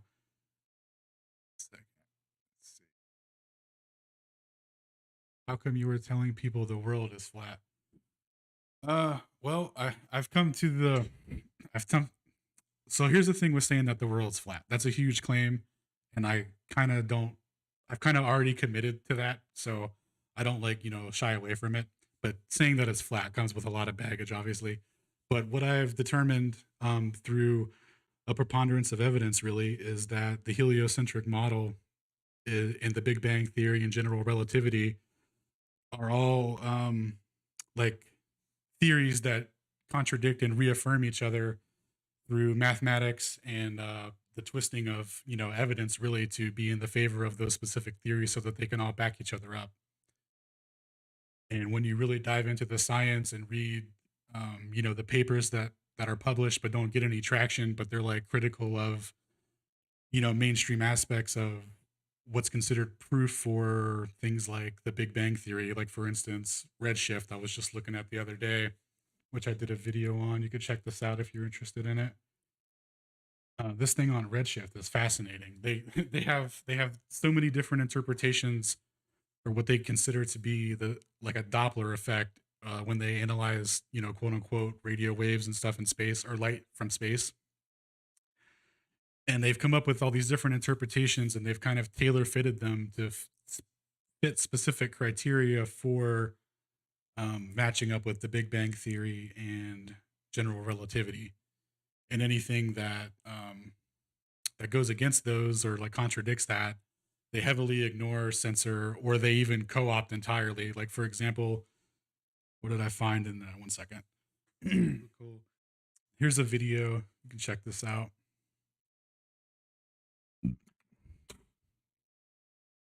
So this dude, I found in this paper about redshifts that this dude called Herbert Ives and his boy something Stillwell, like his assistant or whatever.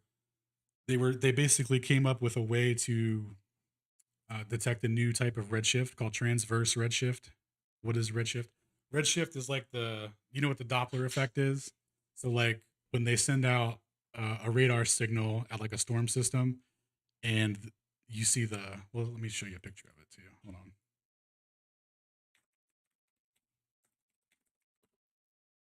Redshift pictures. Doppler one first, and then we'll show you the redshift.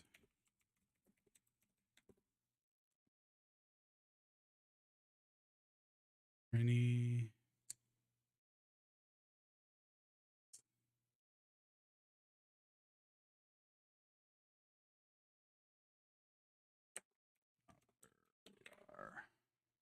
okay.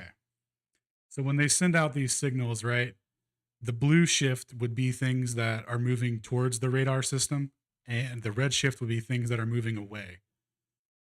So they've applied this, and this works like in on the ground and stuff, and things that we could measure. So this is called the Doppler effect, right? This red shift, blue shift situation, and this is how they can tell how fast the storm's moving, where it's going, what direction, and all these sorts of things, right? So they've taken this concept and they've applied it to analyzing a spectrum of light that comes from stars, from space or whatever they say. So they analyze these redshifts and they determine like the speed at which things move and the distance and all that stuff. But it's all hypothetical. Like no one's ever actually measured any of this stuff, and they just kind of keep reaffirming it with other like observations and things, and they'll just like tailor the results to back up the theories, right? Because they've just completely reverse engineered the Big Bang Theory to fit general relativity, really. Like it's crazy, dude. And so anyway, this Ives guy came up with a way to measure a new type of redshift that he thought would prove that, in his opinion, proves that there's an ether.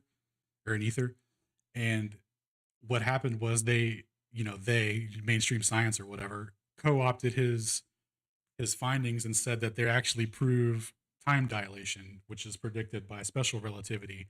And I'll go ahead and tell you, um, special relativity did predict these redshift patterns or whatever, but the IVS guy produced the redshift patterns without the what without what the confines of what special relativity predicted. So he essentially made the same shift pattern, but without anything in related to time dilation. And they've simply co-opted his results and said that it's proof of time dilation, which proves special relativity. And what was the other thing they did? Can't remember. Oh yeah. So when he tries to argue and say that his results prove the thing that he's talking about, they say that his results that he measured were too small, and like therefore, it could be an error in the device measuring it. So they only accept it when it's in favor of the thing that they are trying to prove. Like it's fucking wild, dude. So so yeah, so basically, if you're still there, one of the big things for me was realizing that water, finds its own level and sea level is level. Like there's no one's upside down relative to anyone else or anything like that. They say that water curves over a ball, to make the spherical Earth. So it would have to curve the radius of the Earth, which is what is it, 20, no, 30, 39, 59, or whatever they say the radius of the Earth is. So it has to curve at 8 inches per mile square. So if you're 6 feet tall and you're standing at the shoreline and you're looking out at the ocean, if you're 6 feet tall, you can see about 3 miles, right? Before things start curving around the Earth. Well, with modern technology and cameras and stuff, you can bring things back into focus that quote unquote disappear from the what your eye can resolve that you think is going over a curve, but you can just zoom right back in and bring that shit back into focus. So if the Earth is a sphere, it's either way bigger than what they've told us, or it's a level plane, and we're just seeing, further than we're supposed to, basically. So a lot of this stuff kind of came up from the P900 camera. When people started getting that, it was pretty much a wrap.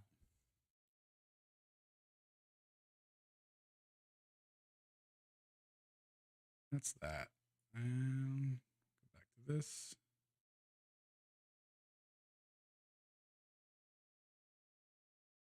Currently wrote an appraisal after evidently reading my paper, which he forwarded to my.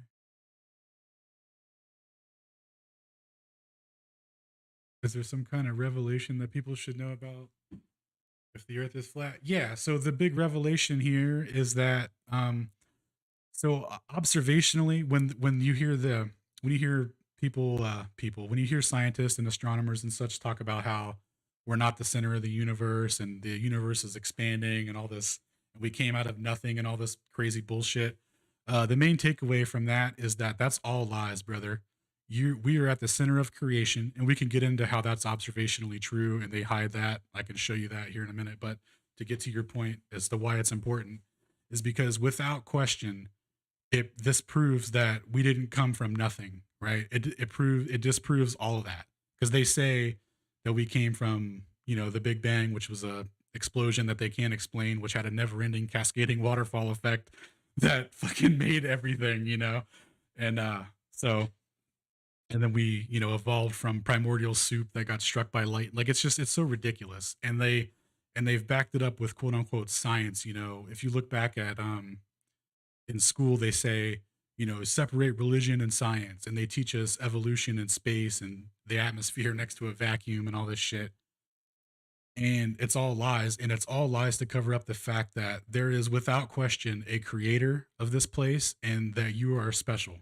We're all special. We're here. We're at the center of creation, and it's very self-evident once you realize what they've done to obfuscate that fact from us, because you'll often see even religious people and so-called Christians and things will hands down submit to the at the altar of science, and the Bible itself is a flat earth book, and I'm not even trying to advocate for any mainstream religion or anything like that, but I'm just saying, if you were to follow the book accordingly, the Bible is a flat earth book, but most Christians are believe in the heliocentric model. They believe they live on a globe that's spinning through an infinite vacuum and all these things.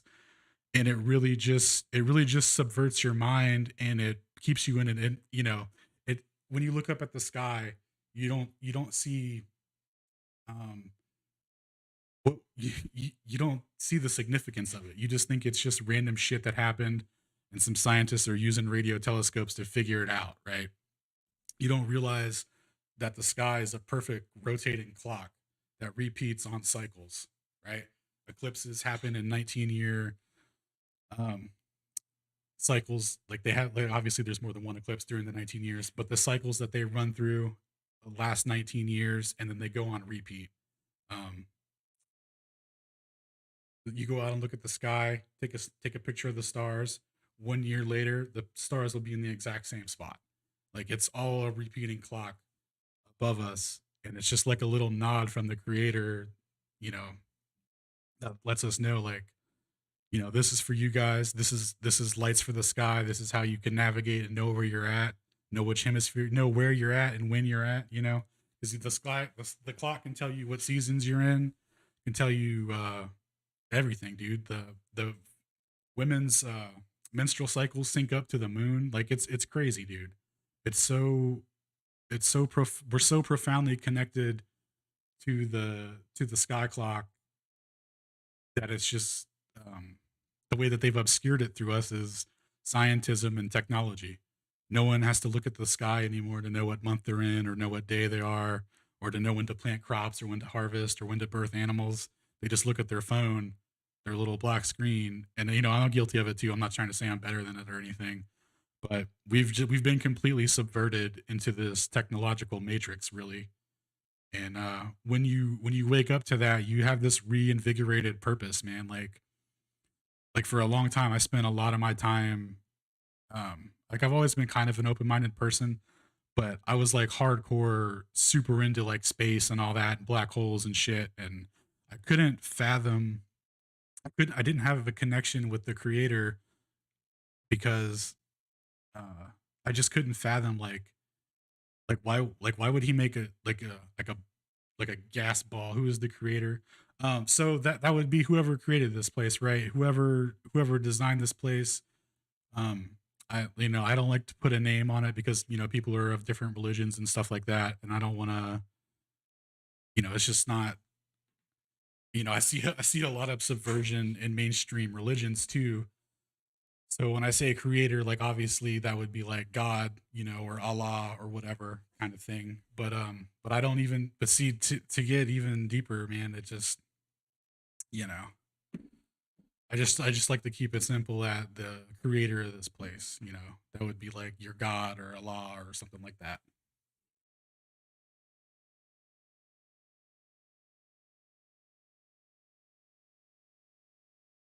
What proof is there of a creator? Okay, so like as I was just saying, the sky is a perfectly repeating clock. Okay. Um, there's no once you go into the fundamentals of mainstream science and you start looking at things, you'll realize that it's self-evident, that you're here for a purpose and that there's a creator. The only reason you don't think that now is because when you think of Jupiter, you think of this. You think that there's some satellite flying around a ball of gas taking these, right? None of these are real pictures, brother. This is all fake. Not a single one of them. None. This one especially ain't real. Yeah, dude. Like there's a lot to show you and a lot to unpack in this, and it might seem like I'm just it might be hard to grasp without fully understanding the subject matter. But once you get to a point where you've seen enough lies and deception, like you'll understand like why they're hiding it and what they're trying to do with science.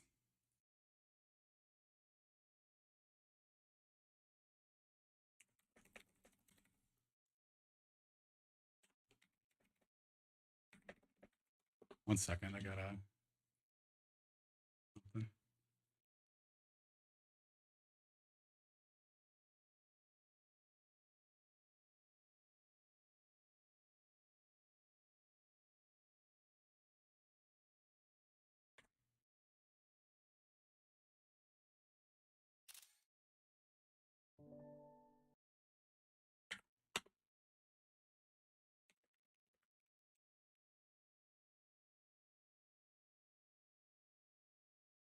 Well, that's only because you know, and I don't know you, but I'm assuming that you believe in space and all that kind of stuff, like as presented by the mainstream media, as most people do, and I don't fault you for that.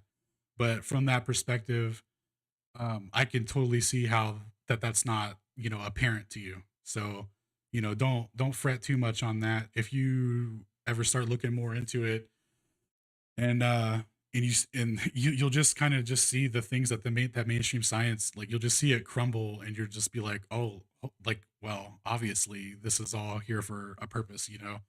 Once you really understand the sky clock situation, I mean, it's pretty profound, right? Because it's like they tell us that an explosion out of nothing, right? Like, let me just show you this video, dog. This is hands down my, like, this is it right here, bro.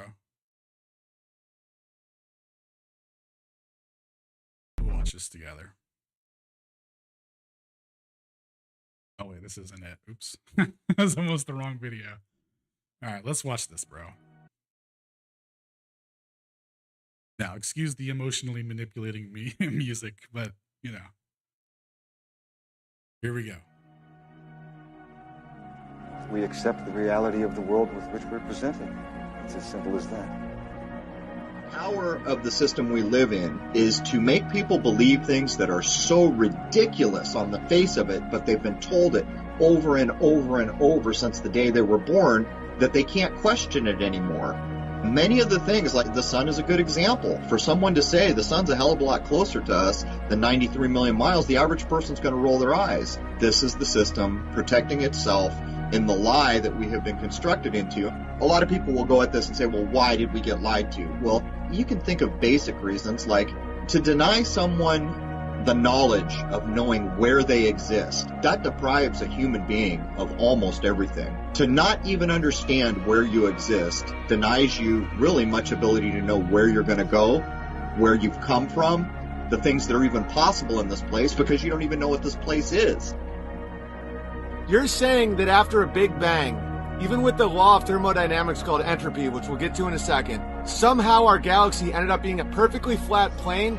Not just is the solar system a flat plane, the entire Milky Way galaxy is a flat plane, where all the planets spin in the same direction. The odds of that are less than winning the Mega Lotto every single day for thousands of years. Now look at the moon. The moon is a perfect circle. The odds that that happened after Big Bang and just chaos of atoms and particles and dust and rocks colliding is zero. The odds are literally zero. There's no force, there's no wind, there's no erosion, there's no water, there's no force acting upon that moon that would make it a perfect sphere. The odds that the spin of the moon is exactly the same speed as it rotates around the Earth, again, are zero. If it was 1/4 of 1 mile per hour different, it would slowly turn. And there is zero physics explanations with the model of gravity as we know it to explain why its axis rotation is exactly matching it rotate around us so that we only see one side. Light being shined upon a sphere does not make the luminescence the same all the way across. You can do a test with a tennis ball and a flashlight. It's impossible. It can't happen. It only happens on two-dimensional objects. Seeing as you've only seen one side of the moon because of its miraculous rotation and its perfect circle, and the fact that the luminescence is the same across the whole thing, implies, I'm not stating this, it implies it's a two-dimensional object, okay? The size and weight of the moon, according to science, it is impossible for it to be rotating around our Earth. The way the moon was created according to mainstream science is that an object the size of Mars hit Earth and created the moon. That's nonsense. We would have rings like Saturn. Where's all the dust? Where's all the debris? Where's everything? That all just disappeared? That makes no sense at all. Next up, the sun is 400 times bigger and miraculously 400 times farther away than the moon. And like two machine-cut quarters, they line up perfectly to make an eclipse. The odds of that are 1 in trillions times 1 in trillions times 1 in trillions. It's not possible. That the perfect circles in this world line up perfectly with something 400 times larger from a third factor, which is your fixed position on an Earth, that they claim is spinning 1,000 miles an hour. The shadow of the eclipse is 70 miles wide. There is no way to make a shadow smaller than the object. Of course, there are people that say umbra because, like goats, they've been trained to say that, but they cannot recreate an umbra on Earth. They only believe it because they've been indoctrinated to believe it since the time of their birth by people who want to remove their connection to God. Science is a bit of a religion now. When you come into a scientific group and you challenge NASA, they're not going to talk to you. They're just going to call you a silly man and ignore everything you say. Well, you see, this is the programming of science doing this. Science should be dictating that anything we can question should be questioned, and yet this is not what we see. The law of entropy is that matter and energy naturally go from order to chaos. If you break a glass, even after 1 billion years, the broken shards will not reform into the glass because objects have a tendency towards entropy, towards dissolving, towards breaking apart. So how do we have a human eyeball from a Big Bang? The Big Bang happens and it creates a never-ending waterfall, cascade, domino effect of atoms smashing against each other in an empty darkness for eternity. So given the law of entropy that things go from order to chaos, how on earth do we have the structure of a human eyeball in which we can see light and then recreate the light in our minds as images that represent our physical reality? It contradicts to a point of laughable mockery. All right, and there was some really good arguments in there. I think the one thing you said about the Umbra isn't necessarily true. I think they can recreate it, but it's not under the exact conditions. It's not even close to how they say it happens for the eclipse to justify that 70-mile wide bullshit. But yeah, this is a big one right here, that the moon and the sun are the exact same size and the angular size in the sky. So with them being the same angular size, right, then you could easily say that the moon is 93 million miles away and that the sun is 200 and what do they say the moon is 238,000.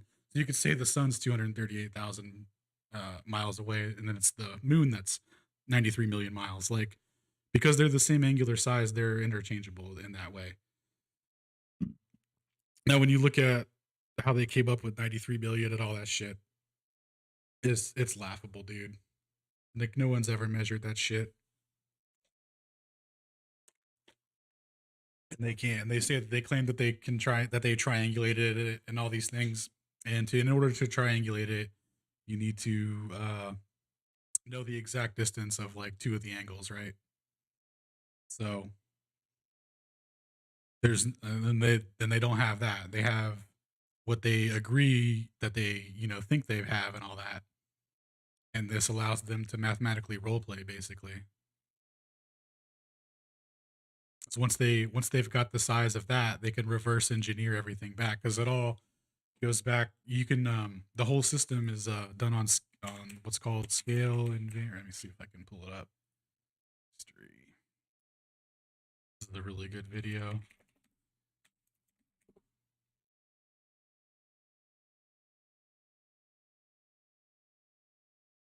Because 3 point. So if you ever wanted to see how they can once they have the numbers for like one thing, they can just reverse engineer the entire system and keep it consistent. So you can check that link and watch that if you want and see how it's done. But yeah, they're literally the same fucking size, dude. Like,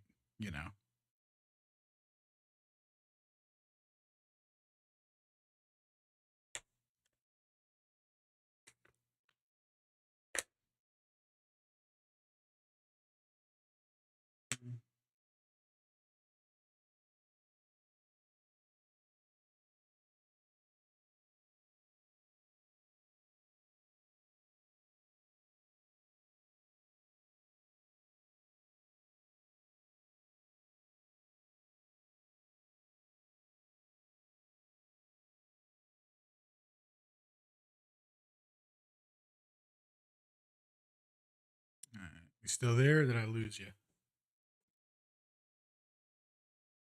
Let's see. Introducing distance measuring and general relativity. That's his papers. Professor C. Hammer was recently. Yeah, I got that. He subsequently wrote an appraisal after evidently reading only one paper which he forwarded to myself, Professors Couch and Gao. In it, he claimed that my work was erroneous and recommended that the School of Physics should not support my submission. That I don't really care whatever the Earth is, flat or not. Yeah, that's fine, dude. That's most people's attitude towards it. But it's a good way to show that. Well, one, you there's without question you're here for a purpose, and there's a creator, and two, that a mass deception can be done and pulled over people, and you should be wary of that. Like, are you gonna trust everything the TV says because they got a guy in a lab coat that says some shit? Like, I got tons of papers, peer review, written by these same people that don't get any media traction, that completely destroy entire narratives presented by the TV screen that nobody ever hears about, and then people operate on these false assumptions, and they quote unquote trust the experts. So when you say I don't really care whether it's flat or not, you're you're kind of like just you're kind of like submitting yourself to other men to rule you and tell you what the world is, you know and if you look into it and decide that the world's a globe and all that, like, that's totally cool, but I encourage you to look into it for yourself and find out if you and decide whether or not everything checks out to because you you're the most important person in this equation, right? Other people are just trying to influence you. I'm trying to influence you right now, right? But I'm also trying to tell you to I'm not I'm not trying to to do it in the way that they do it to us, right? Because they start teaching us the globe when we're babies, when we're fucking children, before we can critically think about things, and we're told all these equations. No matter if it wouldn't change anything. It would change for you. It would change your perception of things. It would change how you view the world. Once you have an inner knowing and a connection uh like that, like, it's profound, man. It's profound. That's why I wanted to get involved and start sharing this stuff, because it's not easy getting out there and telling people, the earth's flat and shit. Like, you probably aren't aware of all the things that go on in relation to that, but there's a lot of censorship involved. There's a lot of people that are quote unquote anti flat earthers that just like, they'll never even concede anything is wrong with Big Bang, general relativity, or anything like that, and they'll straight up lie and misrepresent science to maintain the belief and, like, trick other people so that they don't go astray and think for themselves. And it's just really crazy to see all that. And I gotta dive in, because there's gotta be someone out there that just has the same kind of questions that I used to have, that I just wasn't really sure. And then once I started looking into it for myself, it just, I mean, this isn't, it's not an easy process to get into, man. Like, it took me like it took me like a hot minute to accept that the moon landing was fake. Like, I did not want to let it go. Like, I loved fucking Star Wars and all that shit. And there's also the implications of what it means, man. Like, so let me ask you this. Are you into any other quote unquote conspiracies? Like, is there anything that who cares if the moon landing was fake? Um, it's really important, dude, because one, NASA, quote unquote, is funded by our tax dollars. So if they're doing fraudulent things on the future generations of children of America, so that they can pretend and keep a lie going, so that they can keep everything under blanket patents and stuff like that. Because all NASA is basically it's a research and development program, and a jobs program. So they just make shit and it gets patented out. If anyone invents anything cool, they license out the patent to a corporation, and then they make a product on it and sell it to us. Like, it's crazy, dude. So it's super important, because that exposes a massive fraud, and everyone believed this fraud for years. And they've been indoctrinated. Like, it exposes so many things that are wrong, and why we're in the situation that we're in now. So that's why it's important, because if they pulled that off, why would you stop? Like, have you ever encountered someone that's a pathological liar, or someone that's like literally psychotic, and they'll just lie and manipulate to get whatever they want? And even when you call them on a lie, they won't admit it, and they try and downplay it and weasel their way out of it. Well, that's what the moon landing is. If they do that, then uh then like they won't stop, you know. So if nobody calls it on it, they'll keep going. The U.S. government funds dictators and groups. Why would it matter if they spent money on faking the moon landing? Well, because the way the system is set up, right, through the taxpayer stuff, you know, quote unquote, the future generations of America will be paying for these things, you know. That's with the debt system that they have set up. So it's important for that facade too, right? Because like, yeah, I completely agree with you. They do that crazy shit, and they have their own, um, you know, money system that isn't, you know, like this whole idea that taxes pay for things is kind of, you know, an illusion. But it keeps people. It will keep future generations enslaved. It will be used to mold the minds of the malleable and into accepting the matrix, basically. So, you know, yeah, it's super important, bro. Because what if people stop talking about what you just mentioned? What if people are like, "Oh, the U.S. government doesn't fund dictatorships and plan coups and stuff"? Like that's like it'll. Is it important? Absolutely. It's one and the same with what they do with what you mentioned about funding dictators and planning and you know plotting coups and stuff. It's the same shit, dog. They're just up to nefarious shit. They're just up to lying and stealing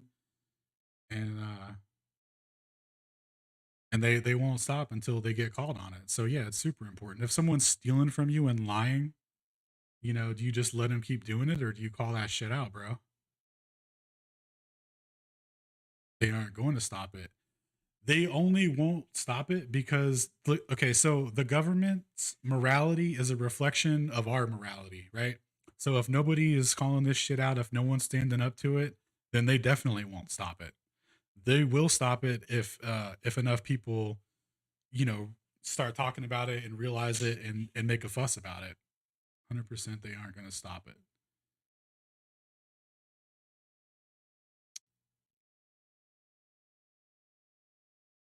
I agree. Okay, I agree with you, but the purpose isn't like they'll mold to us though. You know what I'm saying? So it they would if enough people realized the deception and the lie and didn't go along with it. 'Cause that's the only reason that they're able to keep doing it.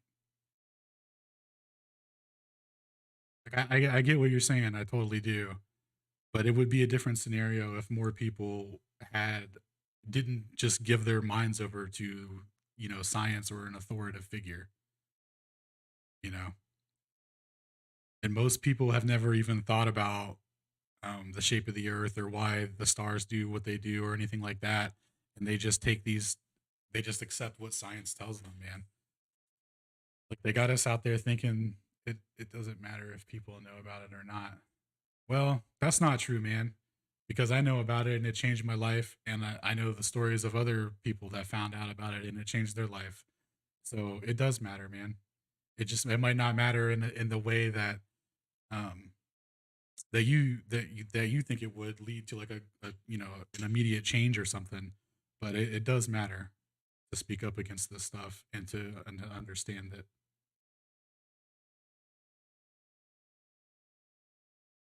because there's actually a lot of people um that feel this way, but they don't know like where to look or what to do or like how to express it, and and if they tell someone you know or ask questions you know, society just fucking starts descending upon them and calling them crazy and shit, and it whips them back into line, you know. So, and then they just have to fucking live a lie, and lies get people killed, bro.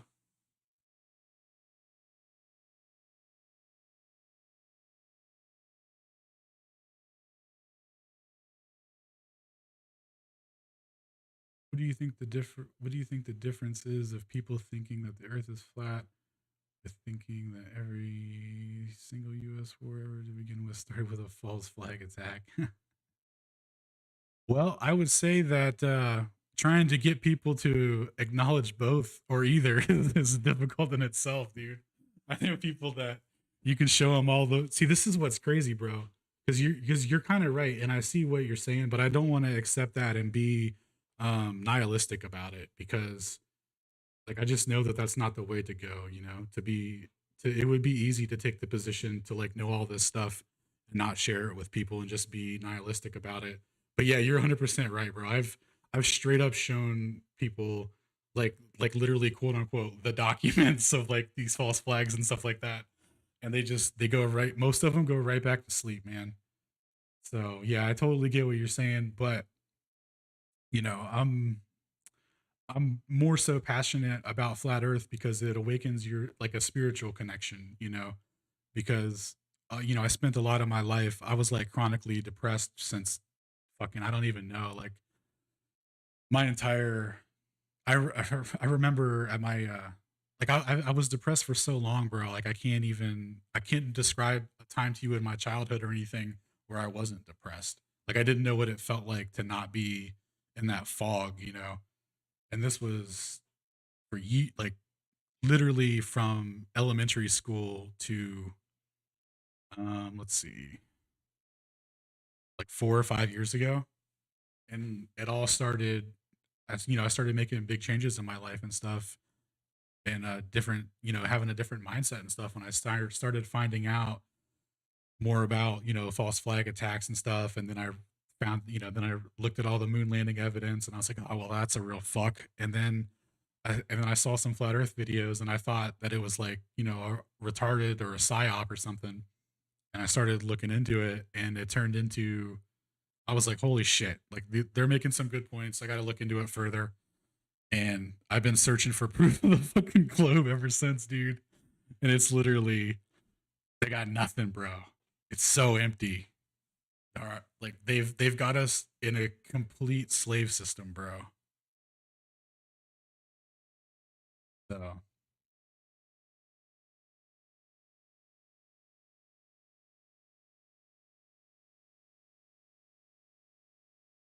I like that you're aware of the false flag situations, though, man. That's pretty kudos to you, dude. So what do you know about, bro? What can you what are your thoughts on this stuff?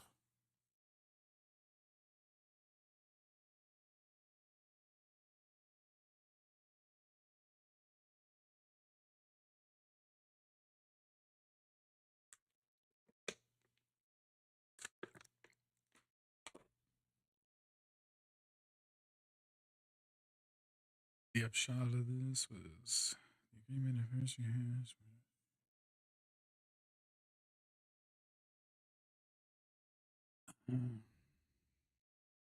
find it astonishing and appalling that the university's professors reject arguments without even reading the relevant papers or having discussions with the author.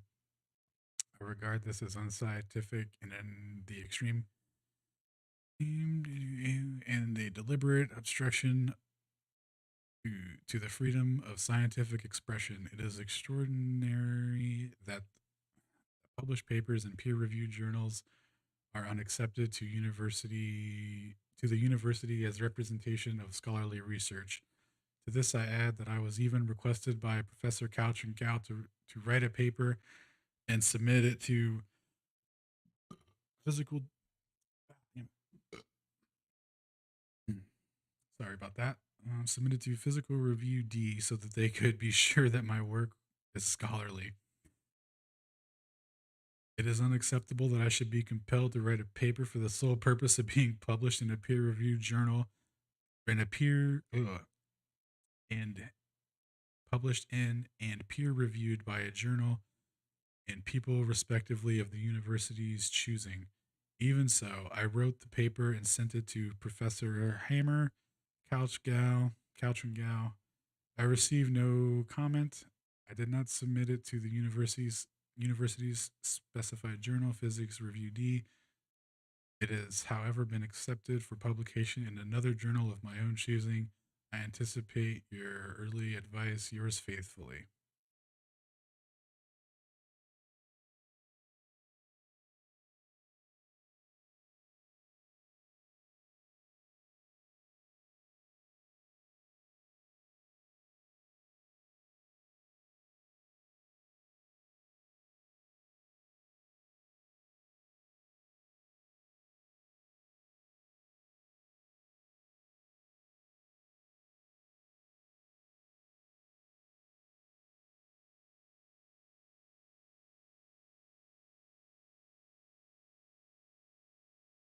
committee's reply to my letter.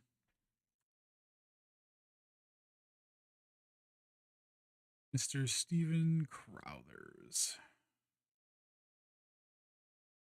Dear Mr. Crothers, Faculty Higher Degree Committee has considered your request for early submission of your PhD thesis. This committee noted the following points: the UNSW calendar. Conditional for the award of degrees states that the minimum time for award of PhD is 3 years, and for a Master in Science, 1.5 years, with the normal time and RTS entitlement for candidate being 4 years, PhD in 2 years. Master Science, whereas the HDC may consider exceptions to the regulation submissions for a PhD thesis after less than 2 years. Time of study has never been approved in the existing Faculty of Science, and submission of the PhD thesis on the basis of just 0.75 full year time equivalent of 1.5 years is unprecedented. Submission for a PhD thesis in under 3 years requires a demonstration of exceptional performance to the satisfaction of the HDC. This is extremely rare and would normally include support such as publication from a substantial body of work leading to international journals, the obtaining of patents, exemplary annual progress reviews that document both high level and an accelerated rate of achievement throughout the degree, supporting documents from the supervisor, head of school, dean that benchmark their performance against other graduates in the field at a similar stage of their careers.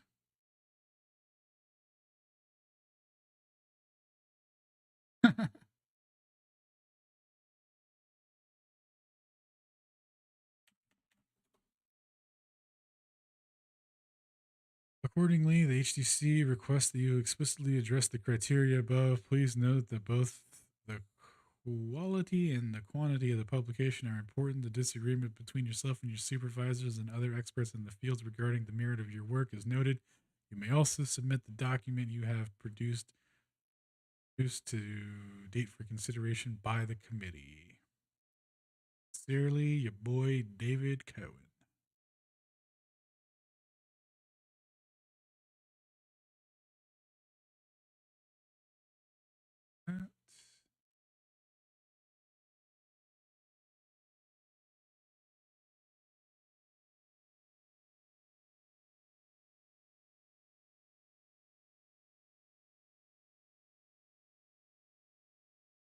Here for the committee's letter and reply. My next letter to the academic people.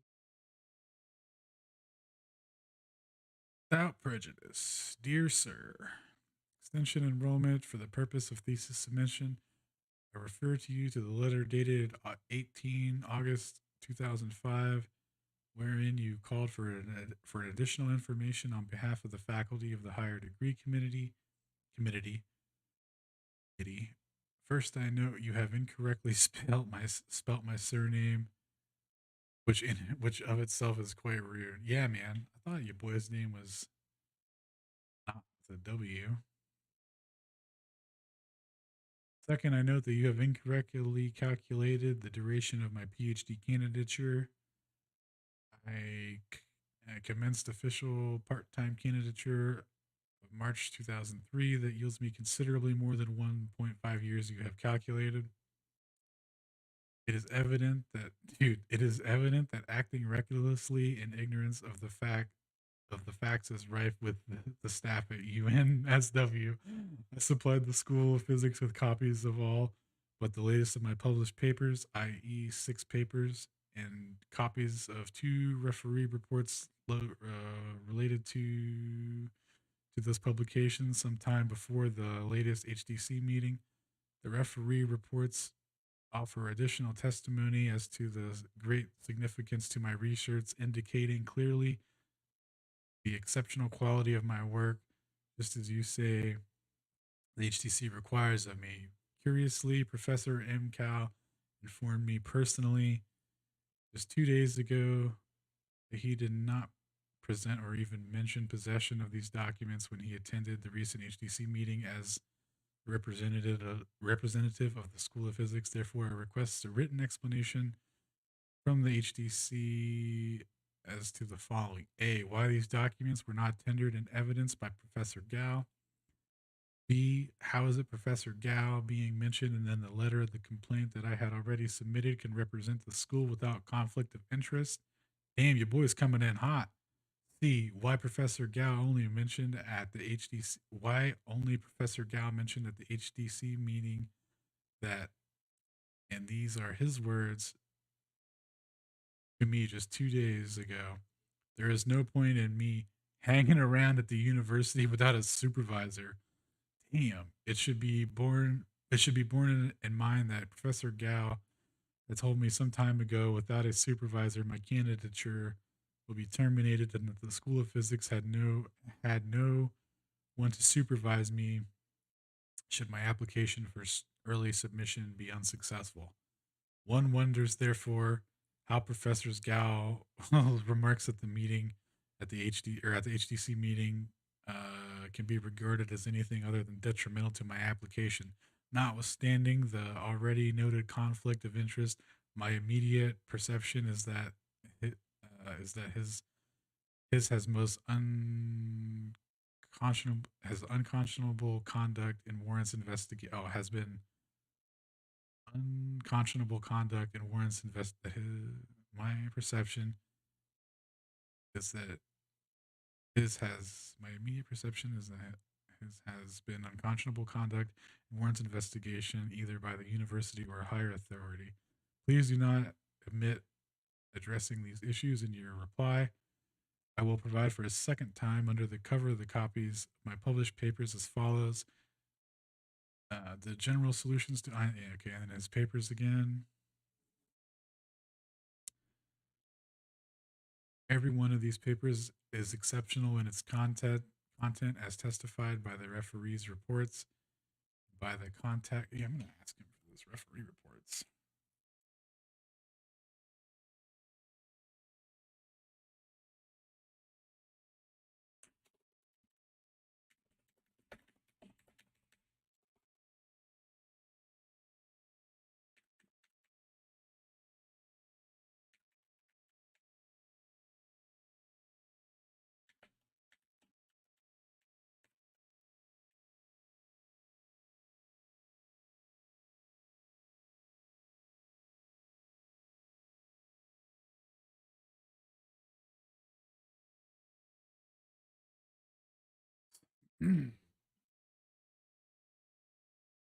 This dude's a beast.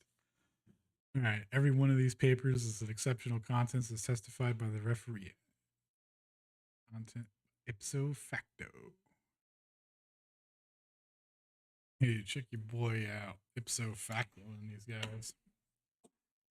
In the foregoing papers, I have proved with mathematical rigor that there is no theoretical basis whatsoever in general relativity for the black hole or expanding universe, i.e., Big Bang cosmology, thereby disproving the standard and very widely accepted wisdom, evidently to great dismay of all the usual experts who have by and large responded unscientifically to their revelations, including those at the UNSW who like to call themselves experts. However, their desperate and disgraceful objections are futile. The issues are fundamentally matters of pure mathematics and therefore not open to interpretation. The black hole and Big Bang are dead. Damn. To dwell forevermore in the dustbin of scientific history and embarrassment to science as a reminder, as a reward for arrogance. God damn.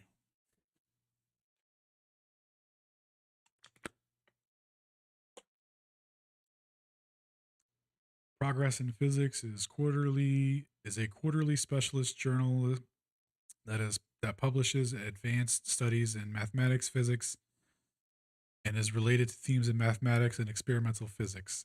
The journal's head office is located in the University of New Mexico, USA, in the Department of Mathematics. The journal is distributed internationally to universities and institutes of higher learning. Chief editor Dr. Dmitry Rabutskin, whose email address is yahoo.com. The journal's URL is, damn, I wish I could.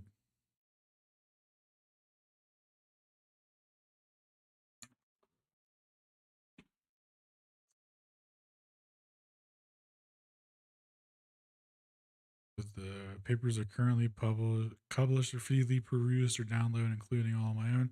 In addition, I include the following papers: a short discussion of relativistic geometry, a brief history of black holes. The first paper has been referred to by relevant experts and recommended for publication in the Journal Bulletin for Pure and Applied Science. I'm currently awaiting an editorial confirmation. The second paper has been submitted to the Bulletin of Pure and Applied Science. It is undergoing an assessment by expert referees. I also enclose copies of these referees' reports. Oh, dude, let me get these reports, brother. Are they enclosed in here? Of course not. Back.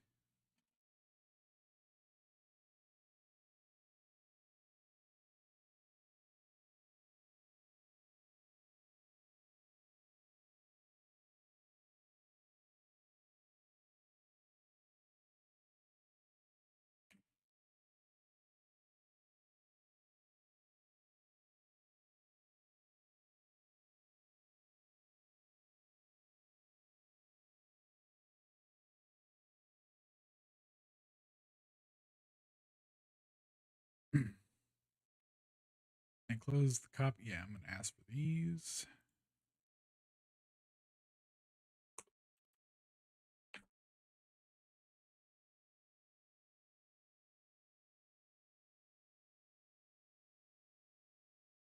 I note with particular interest to your reference to my disagreement with the other experts in the field regarding the merit of my work. The only alleged expert at University of New South Wales who has read anything of my published works to this date that I'm aware, and he bothered to read only one paper, is Assistant Professor C. Hammer, School of Physics. Although there is recent evidence to suggest that Dr. John Steele, School of Mathematics, has misread a page or two of my papers. However, Professor Hammer is evidently not a relativist. Furthermore, his analysis of my papers was inexpert and in addition, shockingly misrepresented my research, which I quite rightly took exception. I have his written comment for his recommendations, which can be produced in evidence if necessary. I remark that the referees of my published papers are true experts in general relativity with more than 60 years of research between them. Evidently, the School of Physics disregarded this claim. This and claims Professor Hammer is a competent educator rather than astonishing, despite his inept report. I remarked that the referees of my published papers are true experts in GR with more than 60 years of research between them, or research experience between them. Evidently, the School of Physics disregards this claim. Oh, as Professor, a complete educator rather than astonishingly, despite his report. Oh, as a competent adjudicator. Jesus. I doubt very much that a letter of recommendation will come from the head school of physics. I don't know if he has read any of my published papers at the time of writing, but at the time of the last HDC meeting, he currently had read nothing. If the HDC rejects my application at the university, and the university is unable or unwilling to provide me with another supervisor for the purpose of meeting the allowable duration for candidature, I will obtain one myself. In that case, I would require the HDC to provide me with the criteria that the university uses to guide its appointment of supervisor outside of staff. Dang, dude's a straight soldier, dude. I'm aware that that the supervisors outside of NS or UNSW have been appointed before. For instance, Professor Paul Davis of Macquarie University recently supervised a UNSW PhD student in the School of Physics. I can assure the HDC that any person I nominate as a potential supervisor will possess expertise in relation to my area of research, far in excess to the likes of Professor Davies. So expertise should not be an issue. Finally, I do know what document you refer. Finally, I do not know what document you refer to in the last sentence of your letter. I anticipate your early advice. Yours faithfully, Stephen J. Crothers.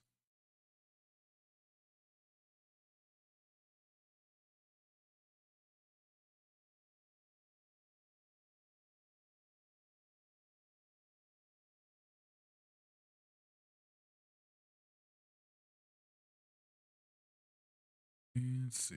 So this was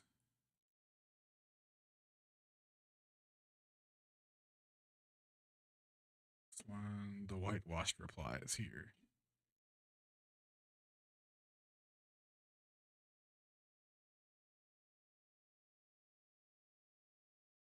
Uh,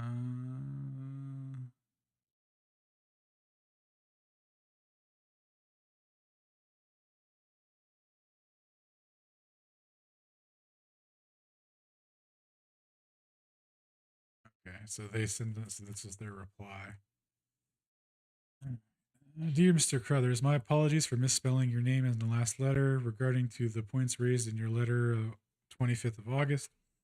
Period of study for the purpose of determining the time of the candidature is calculated as the number of sessions. You have completed 5 sessions, 2.5 years part time, which equates less than 1.5 full years full time. Damn, straight slate 'em.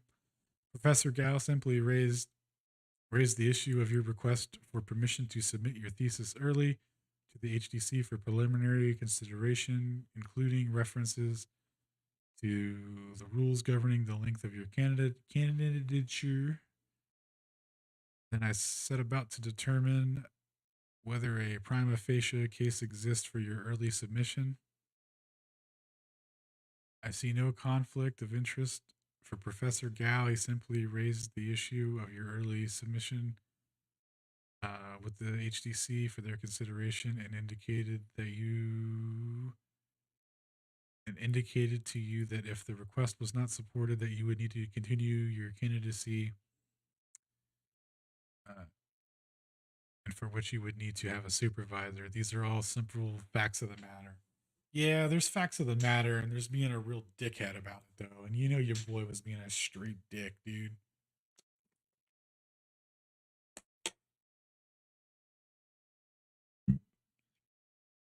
As indicated in my letter, you need to demonstrate exceptional performance during such a brief candidacy to permit early submission. The evidence you provided amounts largely to a suite of papers or to a suite of papers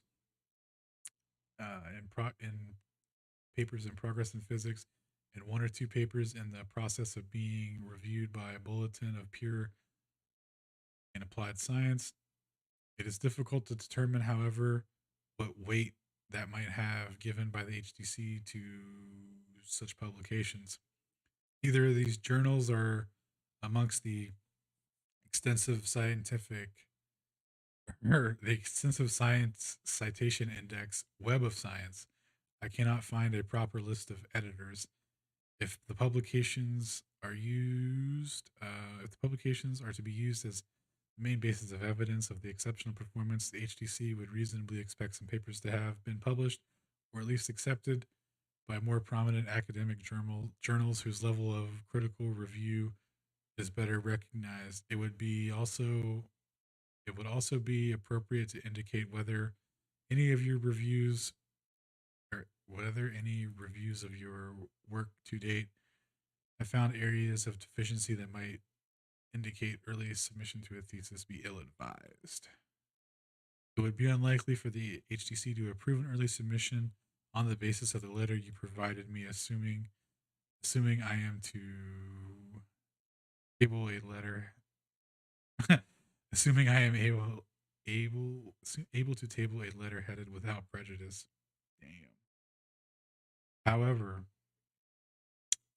while the question of early submission is now resolved, November HTC, there is still the need to obtain a supervisor, given your apparent decision to reject Professor Webb's continuance as supervisor. University rules require supervisor from within the current academic staff, but there are various options concerning selection of co-supervisors who can provide technical support, which should be discussed at the head of your school and postgraduate coordinator.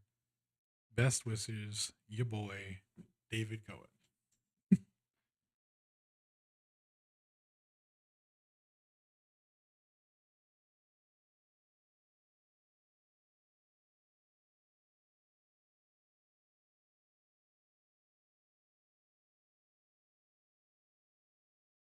Yo, what up? What up? What up?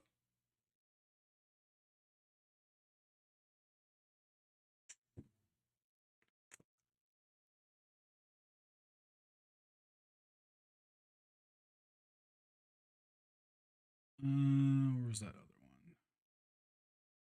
Received a letter threatening me with legal action. This is hilarious, dude. They fucking blackballed this guy, then tried to charge him money for not having a professor to sponsor him. All right. Letter of demand. We refer to our overdue account reminder.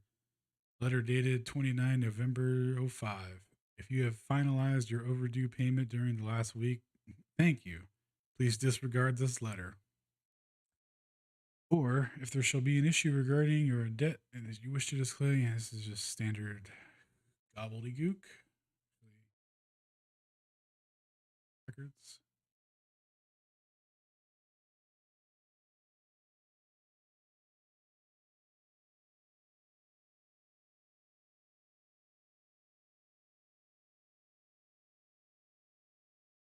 Here for the letter. I've been expecting.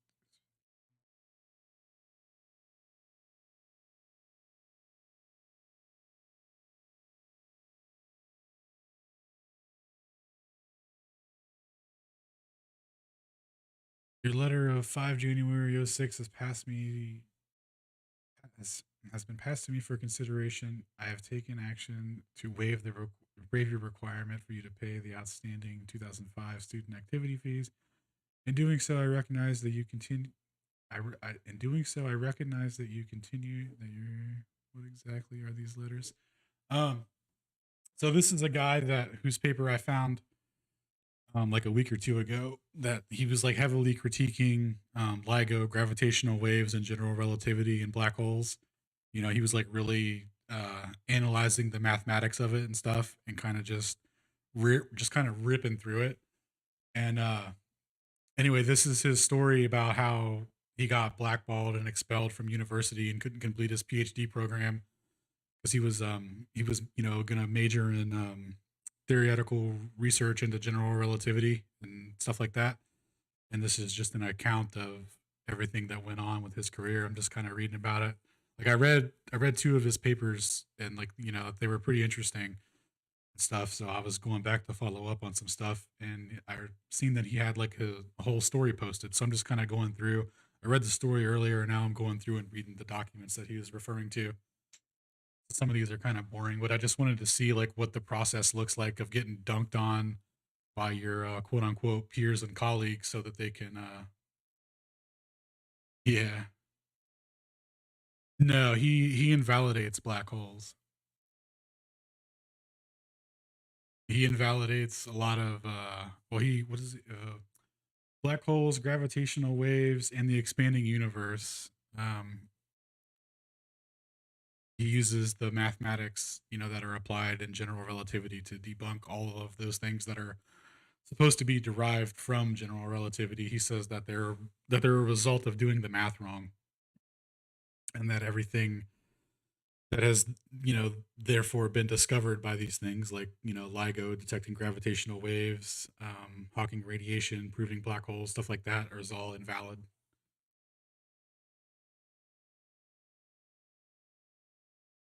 have let me have a paper. Let's see. Is redshift, general relativity. There's the video on that if you're interested. Where I read his paper, or one of his papers that he has. Really interesting stuff. With this, and this was just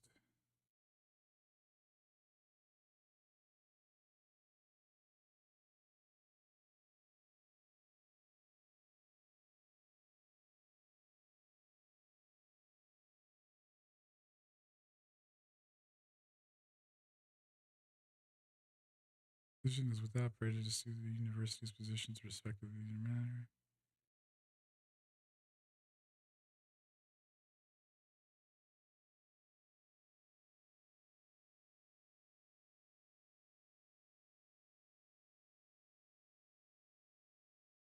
Yeah, dude, he's nuts, bro. He's tight. I asked my boy about him, who's this guy right here from YouTube. He's a cool dude. He's totally into the globe and all that shit. Your boy, I can science that. He's got a degree in mathematics and all that shit. Super tricked out math mind. And I was asking him about, like follow up questions on that stuff. Oh, word, you're familiar with all that type. Thought I recognized your name. You've commented on some stuff recently, haven't you?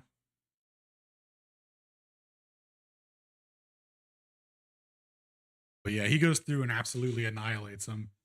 And so anyway, I was just kind of reading his story to see what all went down, and I was gonna follow up with him and try, because I don't understand the math parts of it, obviously, because it's just crazy math shit.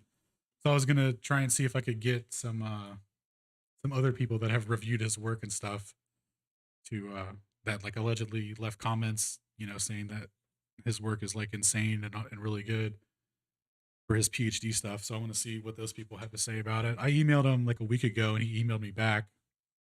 I'm trying to get him on Jeranism, dude. This dude's story is crazy.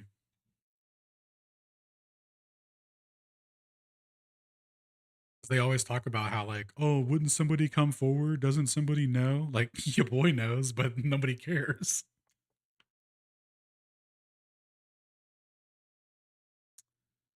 So anyway, it was brought to my attention by the folks at Archive Freedom that they received a letter of disapproval of the report herein, to which the website contains a link. Oh wait.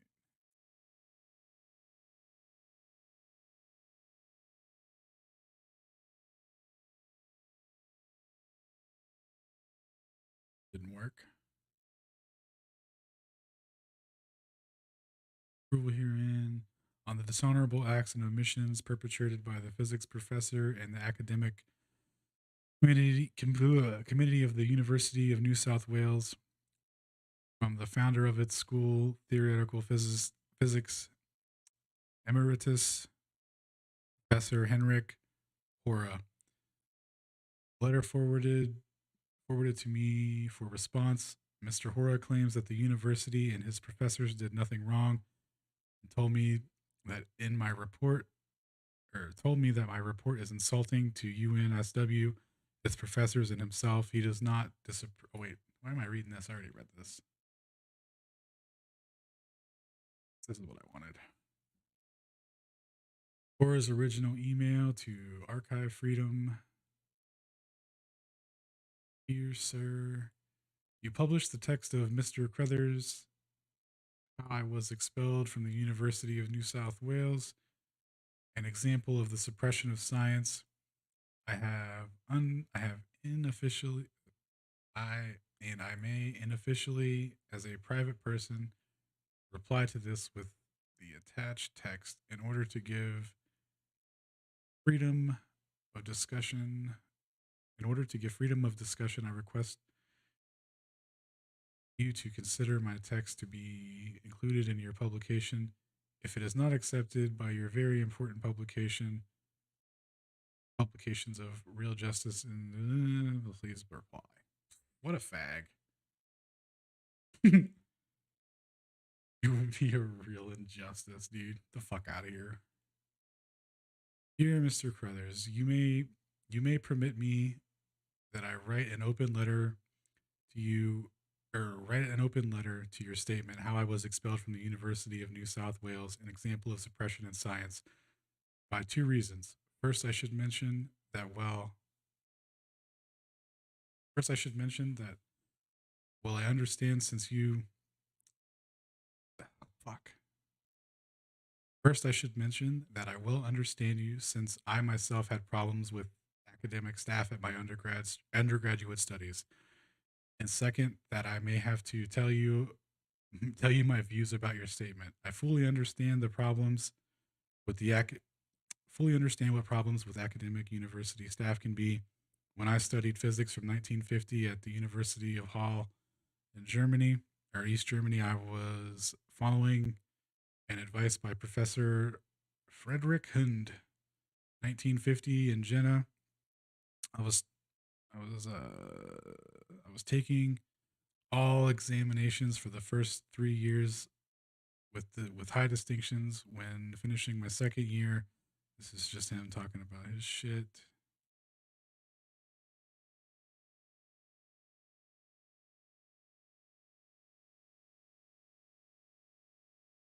Oh, shout out to your boy Adolf Schmeckel, dude. Your boy Adolf Schmeckel, dude. From the time he, yeah, elastoplasm. Have you heard of a channel called Level Headed with William and Natalie, the guys that goes around explaining water? Oh, you know what? I have heard of them, but I haven't seen anything like from them. Like, are they good? I know of them. Like, I just haven't checked them out before. Is it these guys? Probably.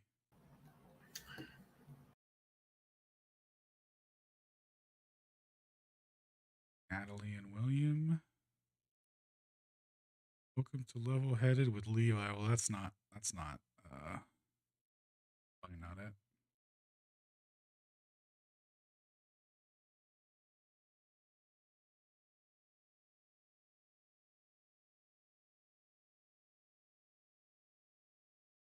Yeah, no, that's it.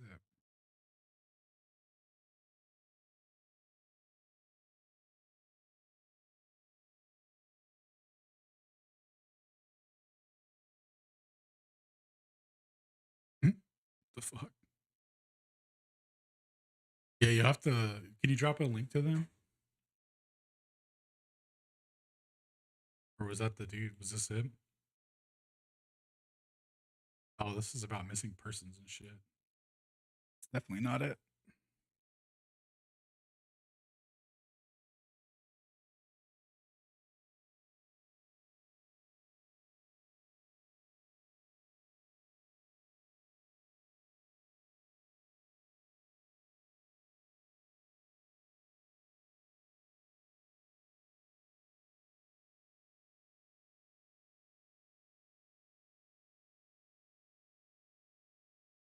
Yeah, it's hard to find a good way to break the to like approach it to like ease somebody into it.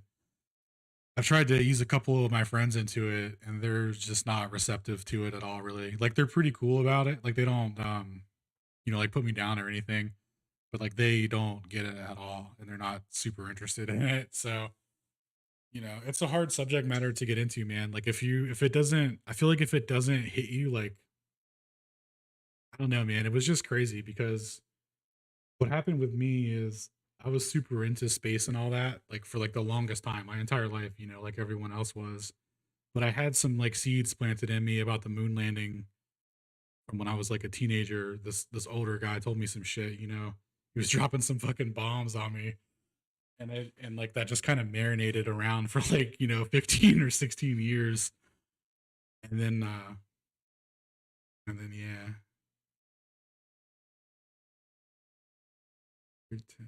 Oh yeah, okay. Type in.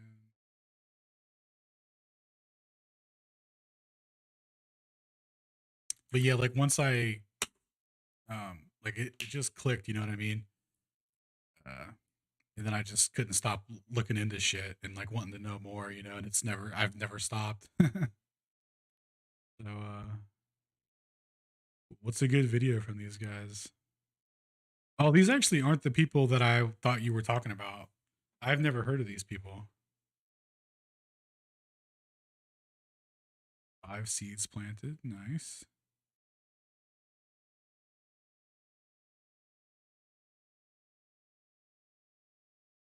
Yeah. Conversation outside of Target.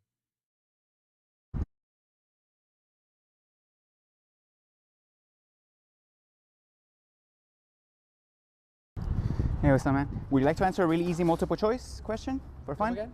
Would you like to answer this question for fun? yeah, come on. All right. So one of these circles is actually bigger than the other one. I want to see if people could tell the difference. Oh, The you boys gonna hit him perception with a little ash So which one's the conformity? bigger circle, red or blue? Respect. Blue, right? Yeah. All right. So ready for the answer? Yeah. So it was actually a trick question. So they're actually the same size. So the Oh, reason I do this this is great because rhetoric. basically to show people that, but just believing in someone, it opens the door to being deceived, right? Because you believe when I told you one of them was bigger, but if I didn't tell you anything, you probably would have came to the conclusion that they're the same size, right? Yeah. Right? So I actually have one more question. You want to answer it? It's really easy, elementary level. Great literally. facts. Dude, do you know about the ash conformity experiment? I was just thinking about this the other day. Because you know how on like all the news ISS, whenever they're doing like a news piece or whatever, they're always like, can you do a flip to prove you're really in space? Or they always have some gimmick where they're like passing the microphone back and forth, or they're like letting it float for a second and they catch it and bring it back. Like they're always doing goofy shit like that. And I think it's literally like ash conformity experiment shit. If you've ever looked into that, like what this guy just did with the circle thing and telling him that the one was bigger, like I think that's hell of. I think the uh the way that they present that stuff is so um it's so like you can just see the parallel of the ash conformity experiment where they're like, this is a guy in space, this is what it really looks like, and then they'll make like a stupid joke like uh it's so real it's fake or whatever, like, you know. Like they literally just fucking play people so hard. Yeah, that was pretty funny. That's how it was when I was young. Someone told me that the moon landing was faked, and then I was a sixth grader and realized, yeah, yeah, man. Uh, once I started diving into 9/11. You know, before the moon landing and flat Earth and stuff, and and I and I was like, that was really heavy for me, man, because 9/11 like heavily impacted me, man. Like, you know, I'm sure if you're American, they wheeled a TV into your classroom too, and you got to watch all the uh all the theatrics of it. And you know, it just like it was crazy, man. It's crazy. I carried that for a long time, a lot of hatred for Muslims and stuff like that. Before I let that go and realized, you know, that that was all a scam. Dude, how crazy is that? I realized 9/11 was a scam, but I was still hella skeptical of Muslims for a hot minute. Like, well after. I was still like, yeah, dude, they're trying to get the freedom. It was, I'm glad Owen Benjamin was able to break that one for me. I don't know how I just slipped up on that one. I just kept all that bias. That was all based on, you know, 9/11. But yeah, once I realized that wasn't what they told us, and I really accepted that, you know, I started looking into the moon landing, and I was like, "Fuck, man!" And it took like 2 years to like get over that and really accept what that meant.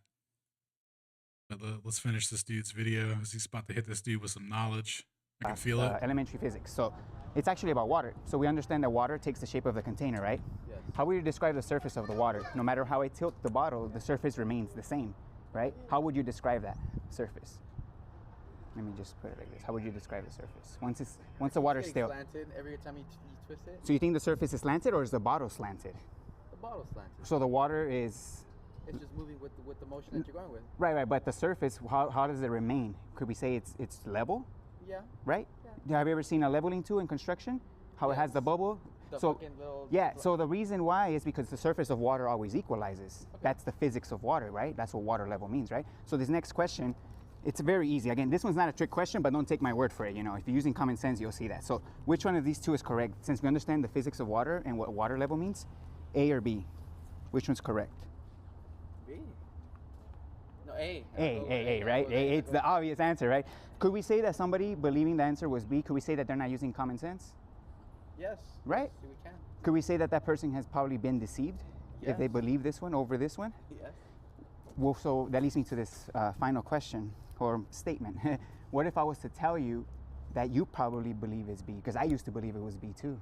And we know it's A though. The physics of water shows us that, and the physics doesn't change. That's the laws of physics, right? So do you want to know why? Why? Do you believe Earth is a ball?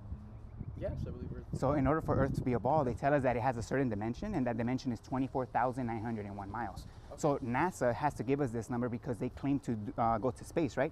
So they have to know the radius of orbit. So the radius of Earth from the circumference is 3959, 3,900. That's the radius of the Earth, supposedly, given the numbers that NASA gives us. But if we were to actually go out in nature and measure this curvature, because every lake and every body of water, like the oceans, have to be curving at that rate.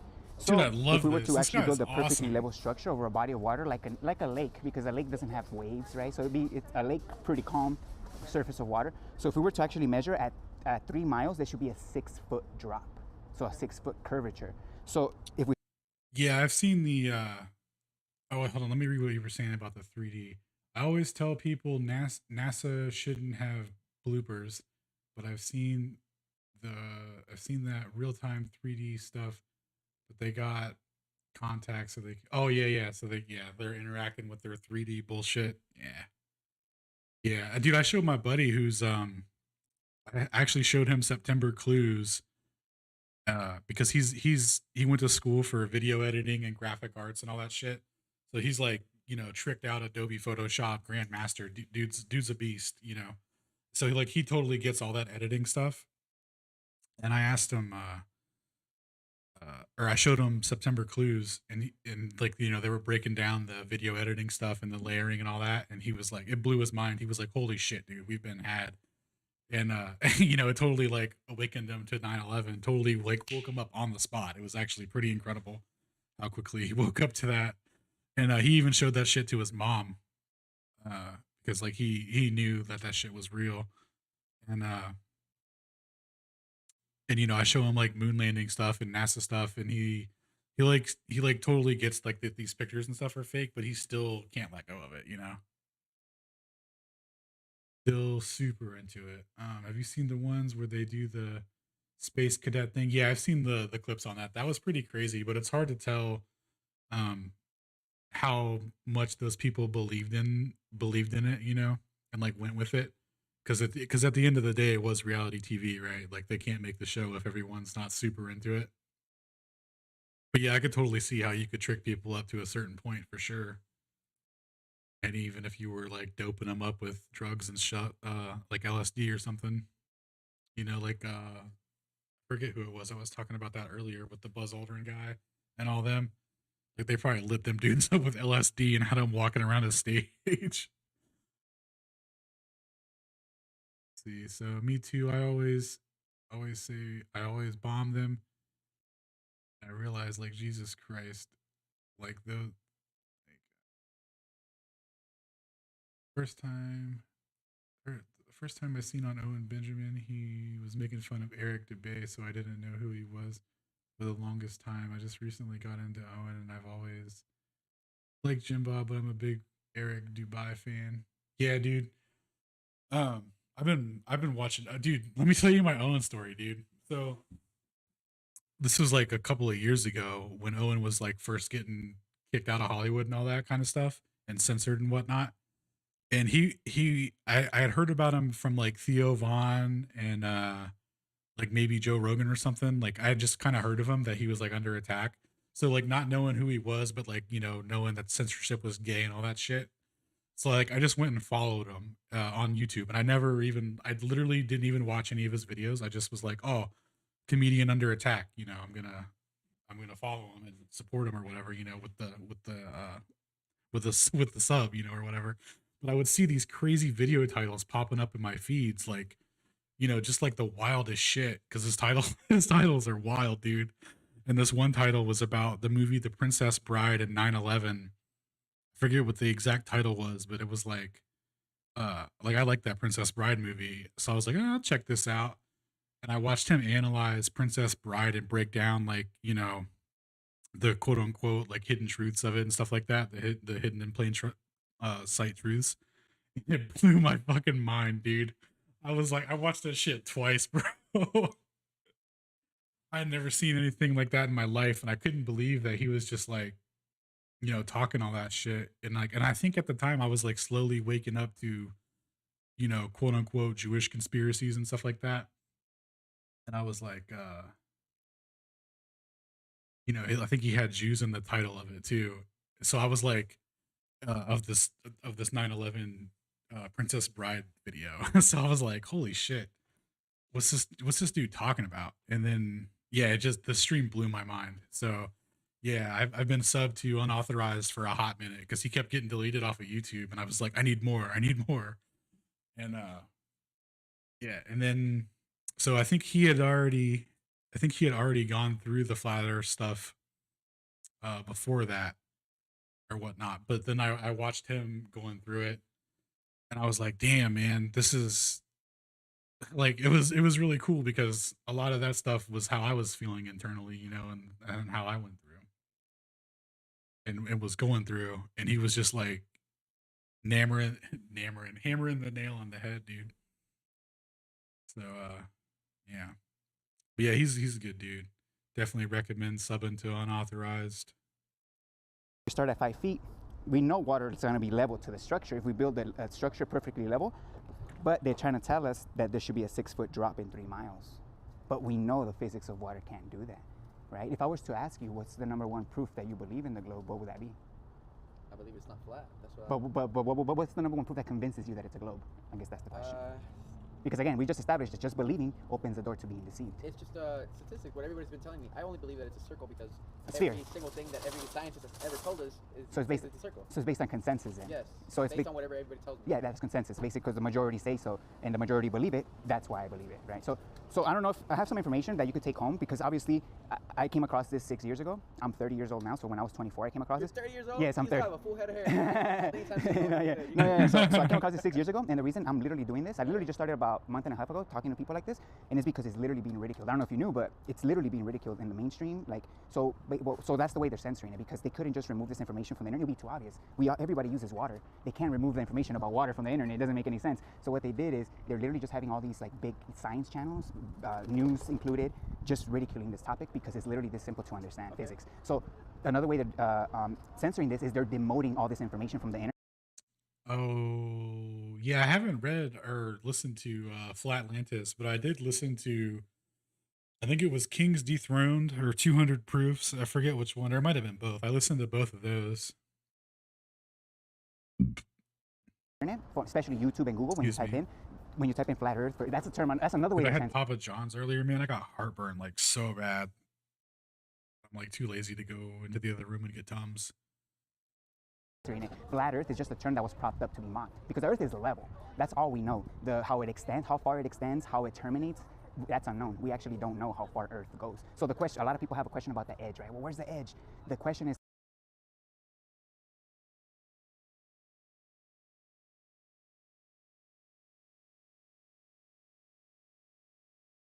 That's precisely what the science of gas pressure says. Gas molecules work exactly like that. At least that's what the science says. Science officially teaches us that gas molecules bounce off with a certain direction. Gas pressure. Transducer with the momentum transfer.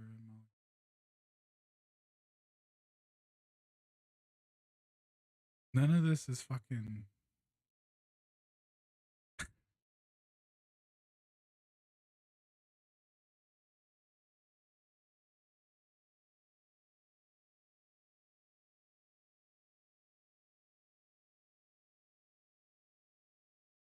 Yeah, dude, that's tight. I've been wanting to do stuff like that too, man. I gotta get uh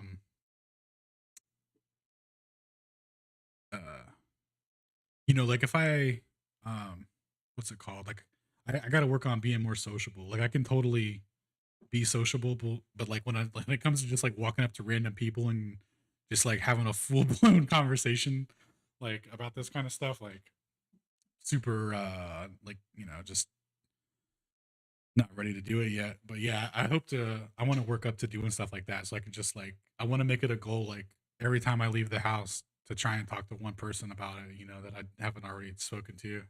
Like even if it's just some random dude at a gas station, like, hey man, you ever look into flat Earth? What's your email? I'll send you some shit. Like just literally, that's that simple. Let's see. The gas pressure isn't some unknown. We can break away into the fundamental principles of where gas pressure is just a momentum of transfer.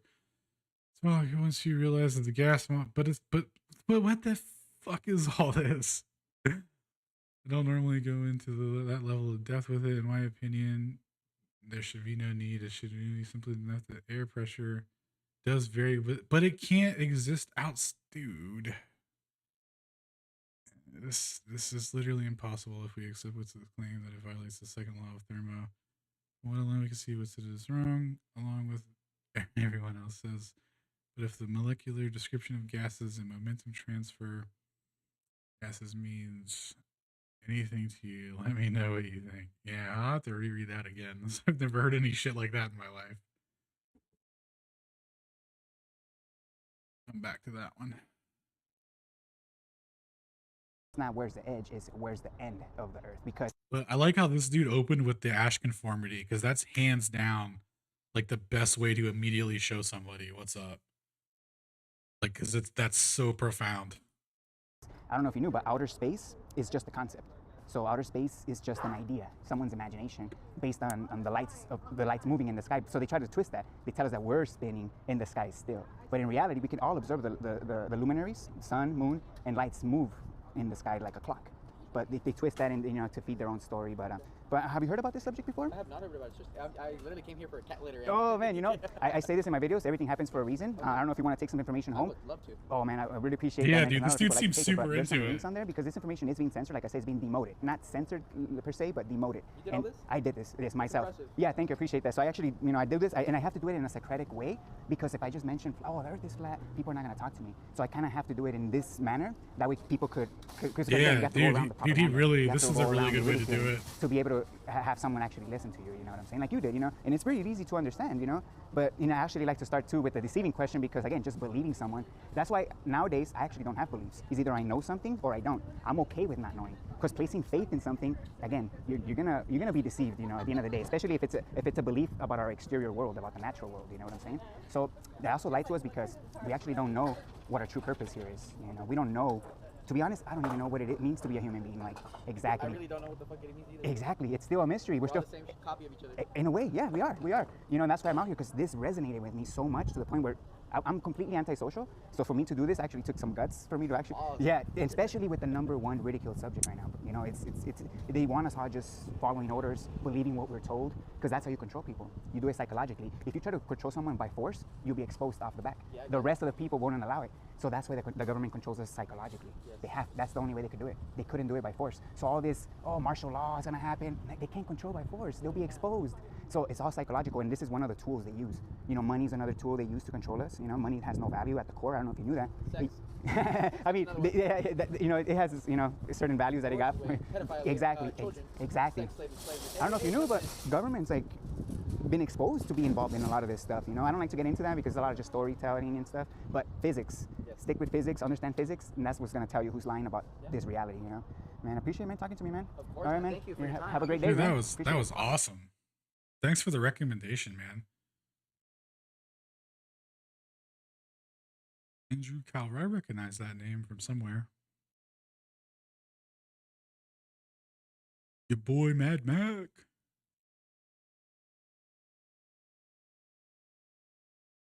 Yeah, dude. Like this shit's constantly on my mind, man. That's why I started streaming about it. Like because I just want to talk about it. I like this subject so much, man. Like learning new shit.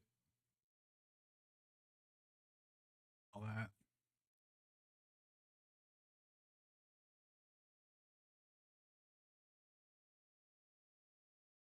Oh, dude, that's awesome. Yeah, you could tell he was amping up there in that one, but it was more controlled. I get that way too. Every time I before dude, right before I go on like cornerism or something or any live stream event that I go on, like I get super anxiety. Like I start shaking, my stomach's all a mess and stuff. And then once I get on and like everything's fine, you know, it all works out. But like leading up to it, man, like I get hella adrenaline, man. And even in the middle of like doing the presentation, I'm like amped up at a 10, dude.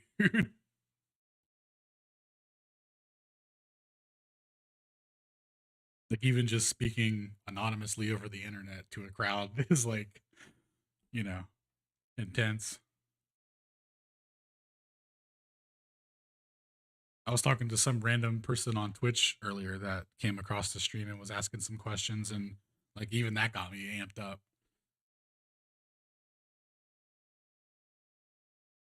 Where are we at here? Permitted an open letter. Oh yeah, this is this guy complaining. Excuse me. I'll be right back. I gotta go get some Tums, dude. This is crazy.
Flat Earth has really helped me with everything to do with space, sci-fi. Put it off right there. There's no aliens, and if there's no aliens, they're here on. Oh, if there are aliens, they're here on Earth. Yeah, totally, man. I went through a phase where I was like, you know, or oversensitive to it, or like to space related stuff, because like a lot of my favorite movies are like, uh,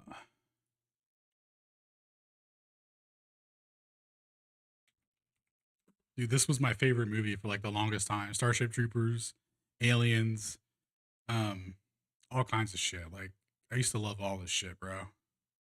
I used to be spaced out of my fucking mind. And then, you know, after realizing what, you know, that it's all propaganda basically, I really was like mad for a long time. Couldn't, I couldn't even like look at it, you know. But, you know, I kind of got over that, and I just watch it now and stuff and appreciate it for what it is. It's a cool thing to think about for a minute, but once you realize it's not real and it doesn't have any power over you, and that, you know, it's all good. Like my favorite book series is Dune. Have you ever read Dune? That shit is wild, bro. The audiobook is lit too. you're into audio books.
Dude, you know from the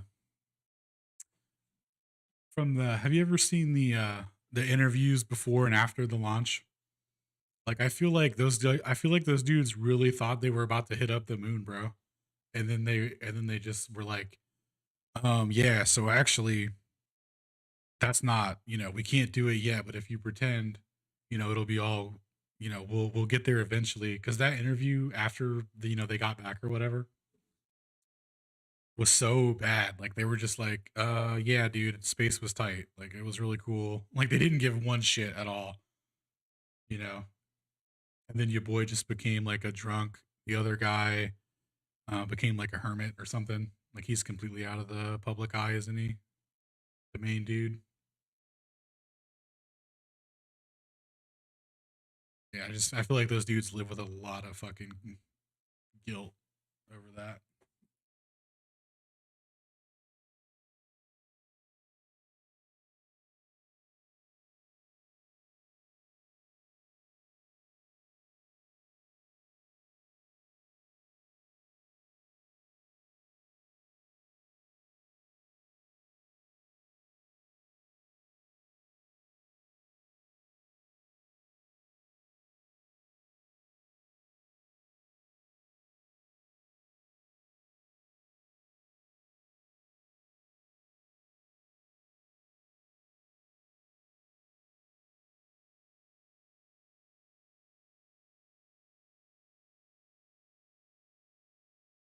Damn, this dude's salty as fuck.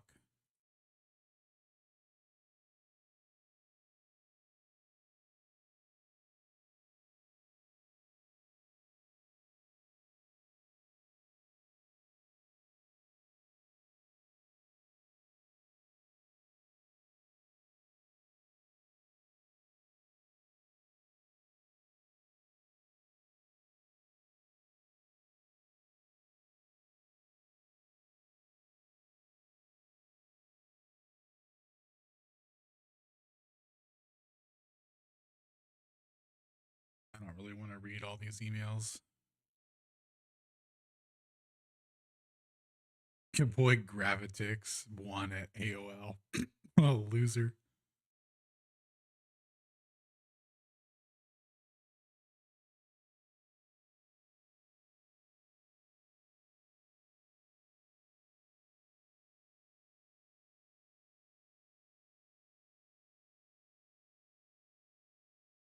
Yeah, I feel that, dude.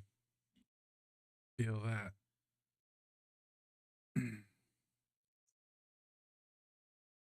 All right, do we have anything else to read?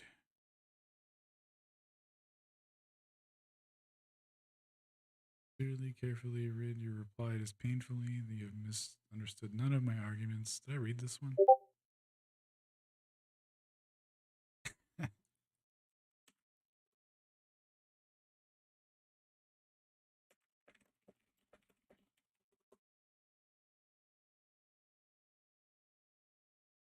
I'm still mad, bro. Yeah, dude. I carried a lot of anger and angst. Dude, you know what helped me? Like, I don't know where you're at with your Jewish conspiracy level or whatever, but you know what helped me get over like that hurdle and like being mad at those people and shit and not carrying around all that angst and shit was listening to Owen Benjamin talk about all that and go through the process at an accelerated rate. Cause like I used to be so fucking fed up with those uh types of things. Like I would literally go to bed like these motherfucking people with their fucking scams. You know.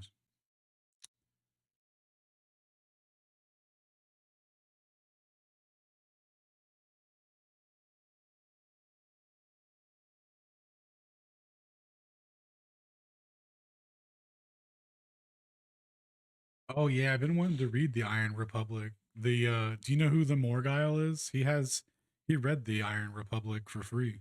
Or like, he made his own audiobook. If you want to link to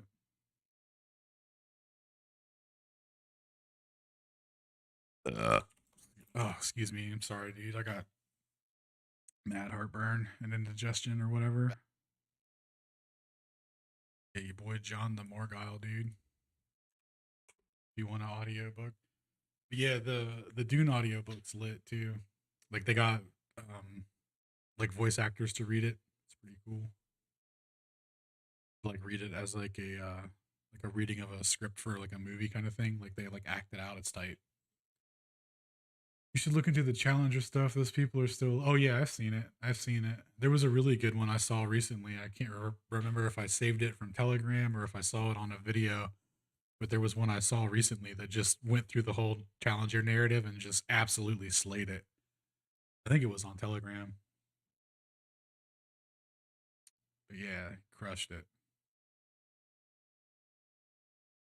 Once again, are owing to the pseudo Euclid. Oh, okay, this is a new one. Black holes have no theoretical basis. All Einstein solutions for the universe are incorrect. Friedman solutions to the Lemaitre Robertson solutions to the Robertson Walker to these fucking solutions to Einstein to Sitter solutions, etc. Nothing to do with the mathematical gibberish, meaningless concoctions of mathematical symbols. Yeah. Agreed. All right, we'll read this one, I guess. It looks important. 10. I'm missing letters.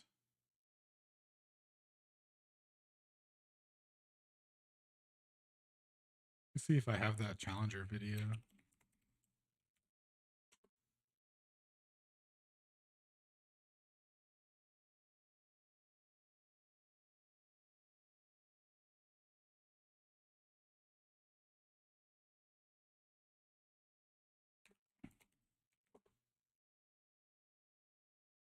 Yeah, I think it's funny that they didn't even change their names. They're just like, whatever.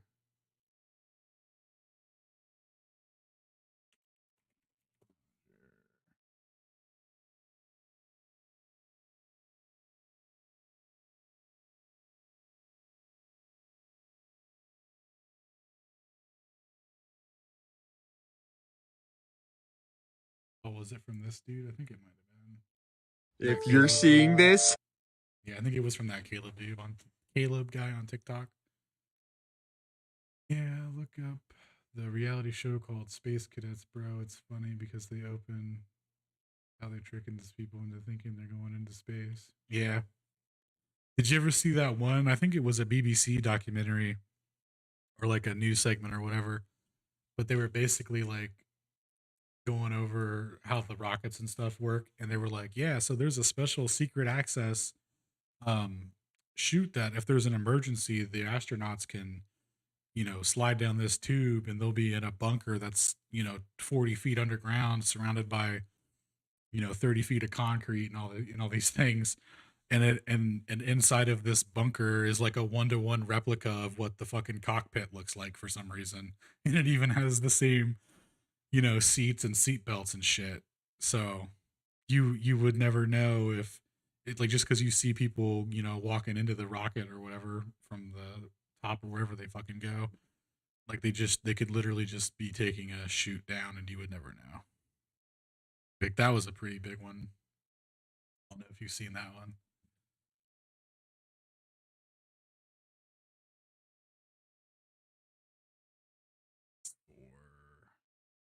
Or right here.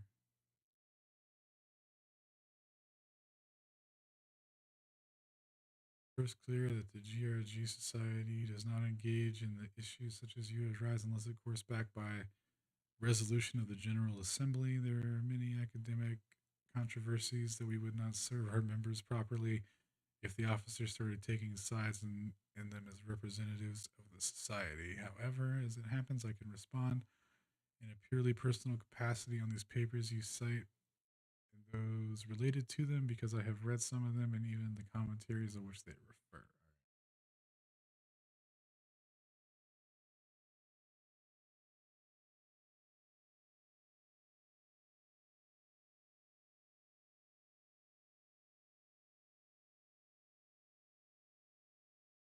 Seven.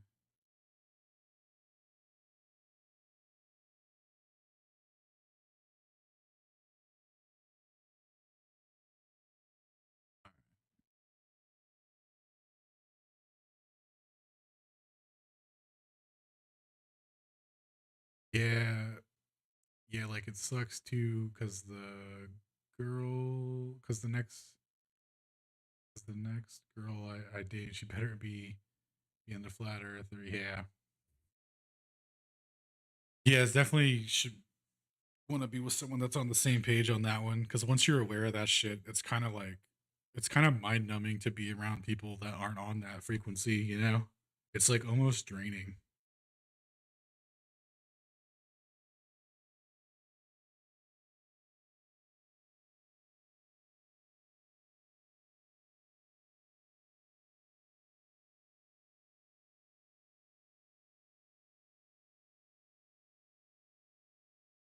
Yeah, you'll find some. Apparently, there's a bunch of chicks in the flat Earth community that are looking for dudes to date. Did you ever use that the flat zodiac clock and moon app or whatever it's called? Flat clock and zodiac app, something like that.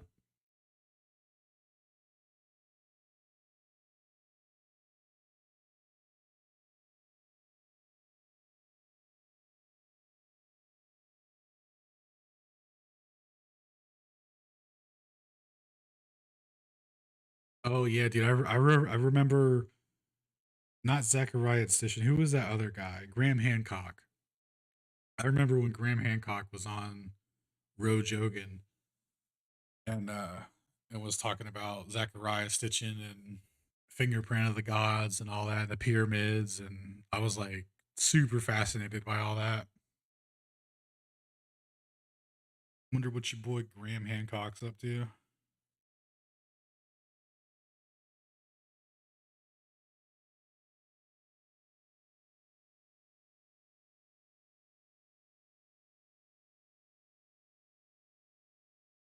This is between this new guy McCallum was International Committee for General. Oh, so he's from the. I see. He's from the the GRG, dude. The International Committee of Gay Dudes. Should be first made clear that the GRG Society itself does not. Yeah, okay, I read that. It should first be made clear that what was said by Schwarzschild or by Hilbert um, is only of historical interest in itself. It is not contrary to what some people seem to believe, wholly responsible for the present misunderstanding reflected in the text and papers. This is this kind of misreading where the present view has its basis is even more common among people who reject the whole theory of relativity, who often base their arguments on specific phrases in Einstein's papers, as if those sentences were what what the current treatment depended on. All right, that's a fair criticism, I suppose. I've been known to cherry pick a couple quotes out of a paper before. In the case of the globe picture with the Schwarzschild black hole, comment below on the names. The proper treatment only emerged in the 50s and 60s and was perhaps set out paleologically. Paleologically? We're going to learn what that word means. It's to the method of the theory you're teaching in a way that relates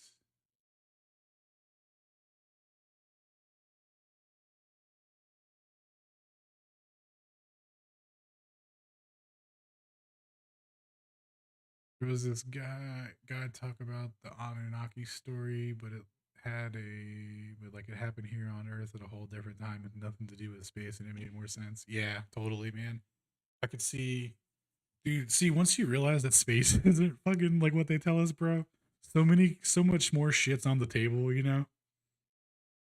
Like just like, bro, when I'm really fascinated to see what comes out of this magnetic declination thing. Did you see that video from Taboo Conspiracy where the guy that does those Antarctic World Cup races or whatever just dropped the bombs on magnetic declination? Like, I want to see where that goes, dude.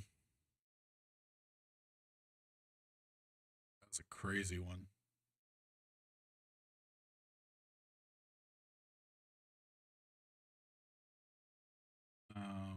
Phrases set out paleologically in 1963, Luch's proceedings, and of course the subsequent good textbooks. Secondly, however, there is a strand of building from, say, the mistake Hilbert made to an indirect argument on a rather poor foundation that our present concept of black holes and interpretations of the Schwarzschild metric are wrong.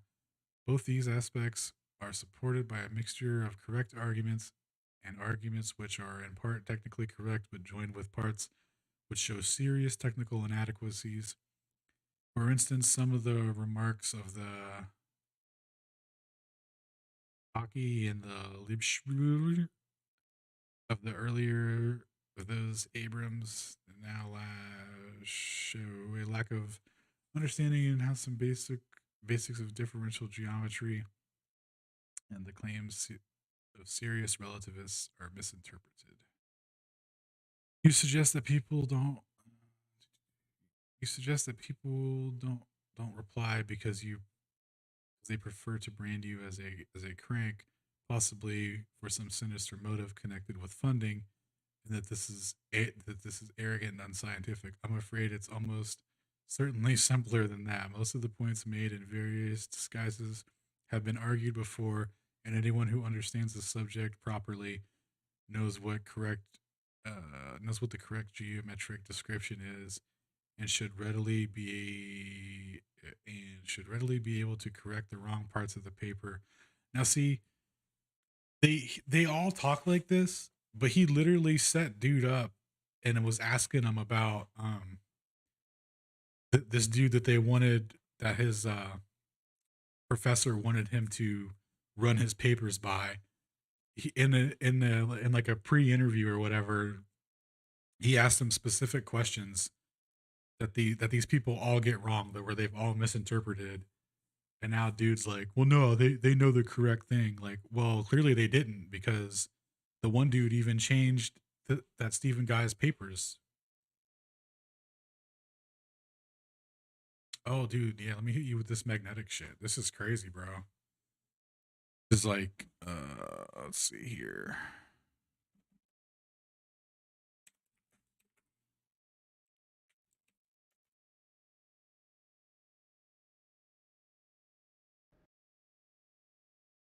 I'm not gonna watch it now because it's 25 minutes and I'm about to wrap this paper up. I gotta go to bed. But there's the link to it. Check it out. It's lit. Basically explains how they're hiding land and how they keep everyone on the globe, you know, so to speak. How they keep everyone within that 60th parallel. And how they've got everything like slightly shifted off, but you account for it with magnetic declination or whatever, or by pretending to account for magnetic declination. I don't know. I have to rewatch it again. It's a bit much. Subject properly knows the papers. However, the experience shows that no matter how patiently or carefully one explains the correct description and the geometric understanding we have now, all recipients often fail to grasp the technical points being made. But see, none of these people made technical points. They literally they literally went to the point of misrepresenting this guy's work so that they could like the ultimate form of straw man, dude. Like this dude submitted a paper, right? And dude like wrote like a critique of it. And in his critique, he changed the work from the original paper so that he could be like, "Oh, look how wrong this is. You're so dumb." Like, what the fuck is this, bro? It is the failure to grasp the corrections, which is truly unscientific. Well, what's more unscientific, dude? Failing to grasp a concept or someone lying and changing your work and telling you that you don't understand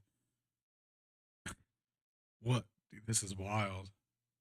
Or perhaps the psychology hold of the belief is that one has seen an insight into the mainstream has overlooked and has become too strong to overcome. Yeah, that's exactly what's happened.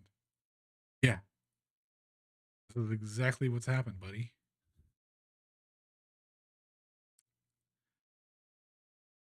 I don't know you, so I have assumed that you are a reasonable and competent person and tried to explain, but I am only going to do it once.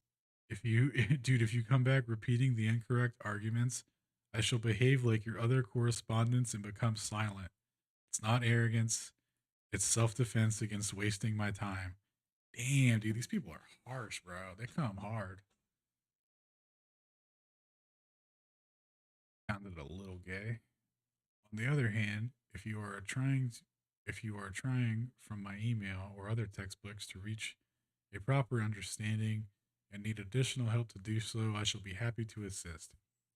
I shall refer to equations in physics 031000004 or whatever. And I shall also refer to the book on exact solutions of Einstein's field equations by Stephanie Kramer, myself. Ooh, and myself, dude. And Hans Liziger and Hermlet. Now, oh, dude, he even has a little acronym for his boys that understand GR.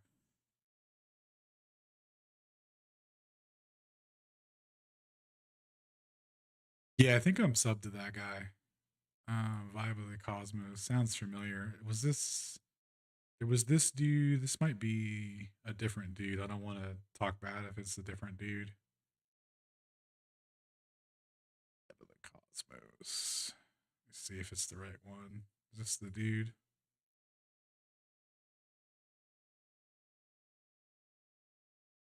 Yeah, this is the dude. I think. No, wait. Is it the dude? I can't remember. No, okay. Yeah. This isn't the dude I was thinking of. Yeah, I've seen this guy's work. He's tight. That I think the moon map thing is just something that he created though. Like I don't know that that's exactly real or whatever. But it is interesting. It looks cool. I like it.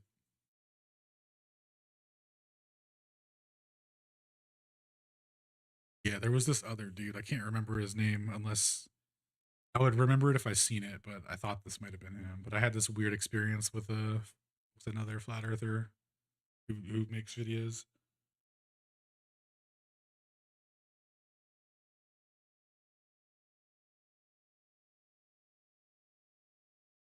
So yeah, he's got an acronym for the boys club. What a loser.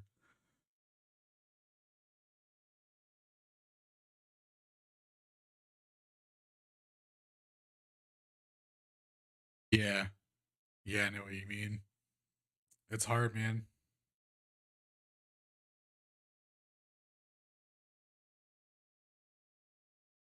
There in 3101 is claimed that the relativist generally believes in the equations 1 and 2. This is not true. Relativists making a careful statement would say that 1 is correct and either 2m greater than r, infinity or 0, blah, blah, blah. Two regions where r is greater than 2m and where 2m is greater than r. We carefully characterize generalizations to r and t into the r and t regions. And the Novikov paper which appeared as a golden oldie onto the The Golden Oldie in the GRG Journal, translated by me and Bevsky. The descent of a descent modern text on relativity would get this right. And indeed he discusses it carefully. Modern relativists would therefore not accept the way Hilbert discusses the matter.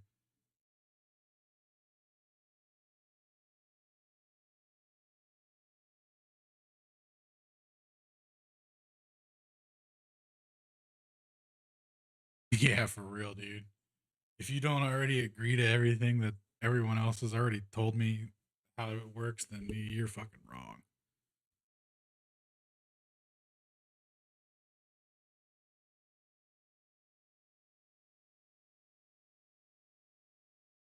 Modern relativists, therefore, would not accept the way that Hilbert discusses the matter and as technically correct because he treats the whole range as if it is a single coordinate patch. This fact may be some of historical interest. It has nothing to do with the correct modern understanding of the Schwarzschild metric or its analytic extensions, singularities, and so on. In mitigation to Antaki's claims, one confusing factor may be that physicists and mathematicians often say things in a technically incorrect but intuitively helpful way. This only causes confusion if the audience is not clear on what's being talked about. If he had heard someone talk in this loose way about two about r equals 2m, he may have formed a wrong impression about what relativity really claims. However, as I point out, below, one of the regards of R as a function on the Kerskal-Zekers manifold is everywhere well defined. This leads to various subsequent misleading claims. For example, Antaki states that the Schwarzschild never wrote a solution given by 1 and 2, quite true, but form 1 of the solution without 2 does appear in the Schwarzschild original paper with slightly different variable names. It is equation 14 there that it was rejected only because at the time Einstein's theory was stated with an unnecessary coordinate condition, which one does not fulfill.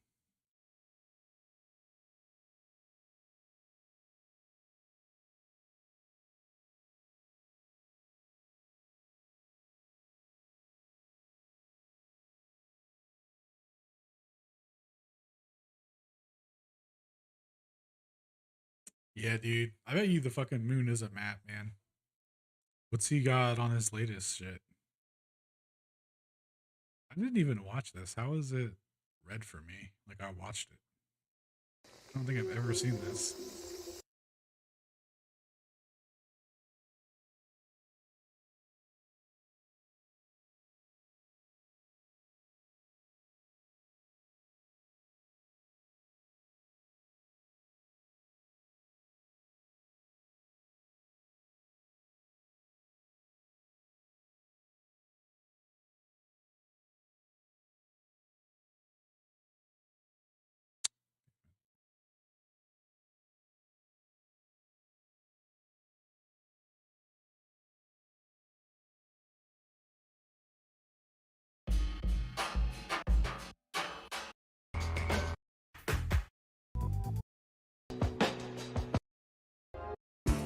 Where can I just download his map? There we go.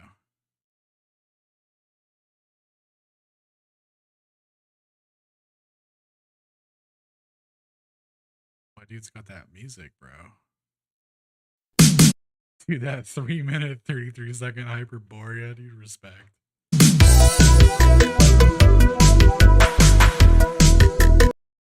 that's tight.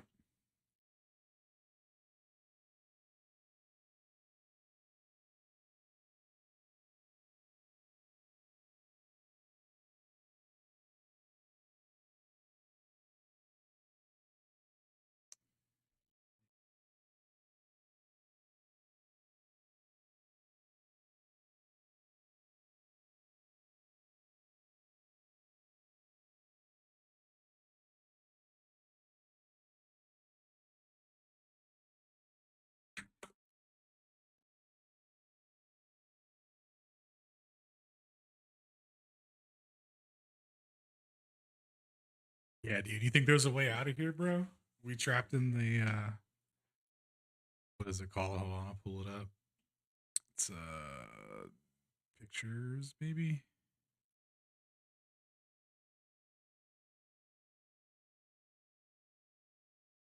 Yeah, this one right here. Dude, are we about to bounce from here?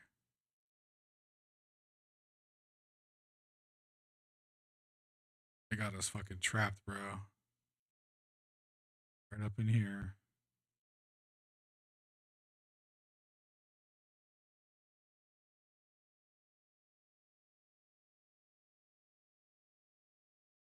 Was rejected only because at the time Einstein's theory was stated to have an unnecessary coordinate, and one does not have to appreciate the a solution to general relativity is how many pages is this? 5. I should go to bed, man. I gotta go to bed. It's 3:40. Yeah, I gotta bounce, dude. It was nice chilling with you. I'll be streaming again, dog. We could chat. I'll be reading more papers and stuff.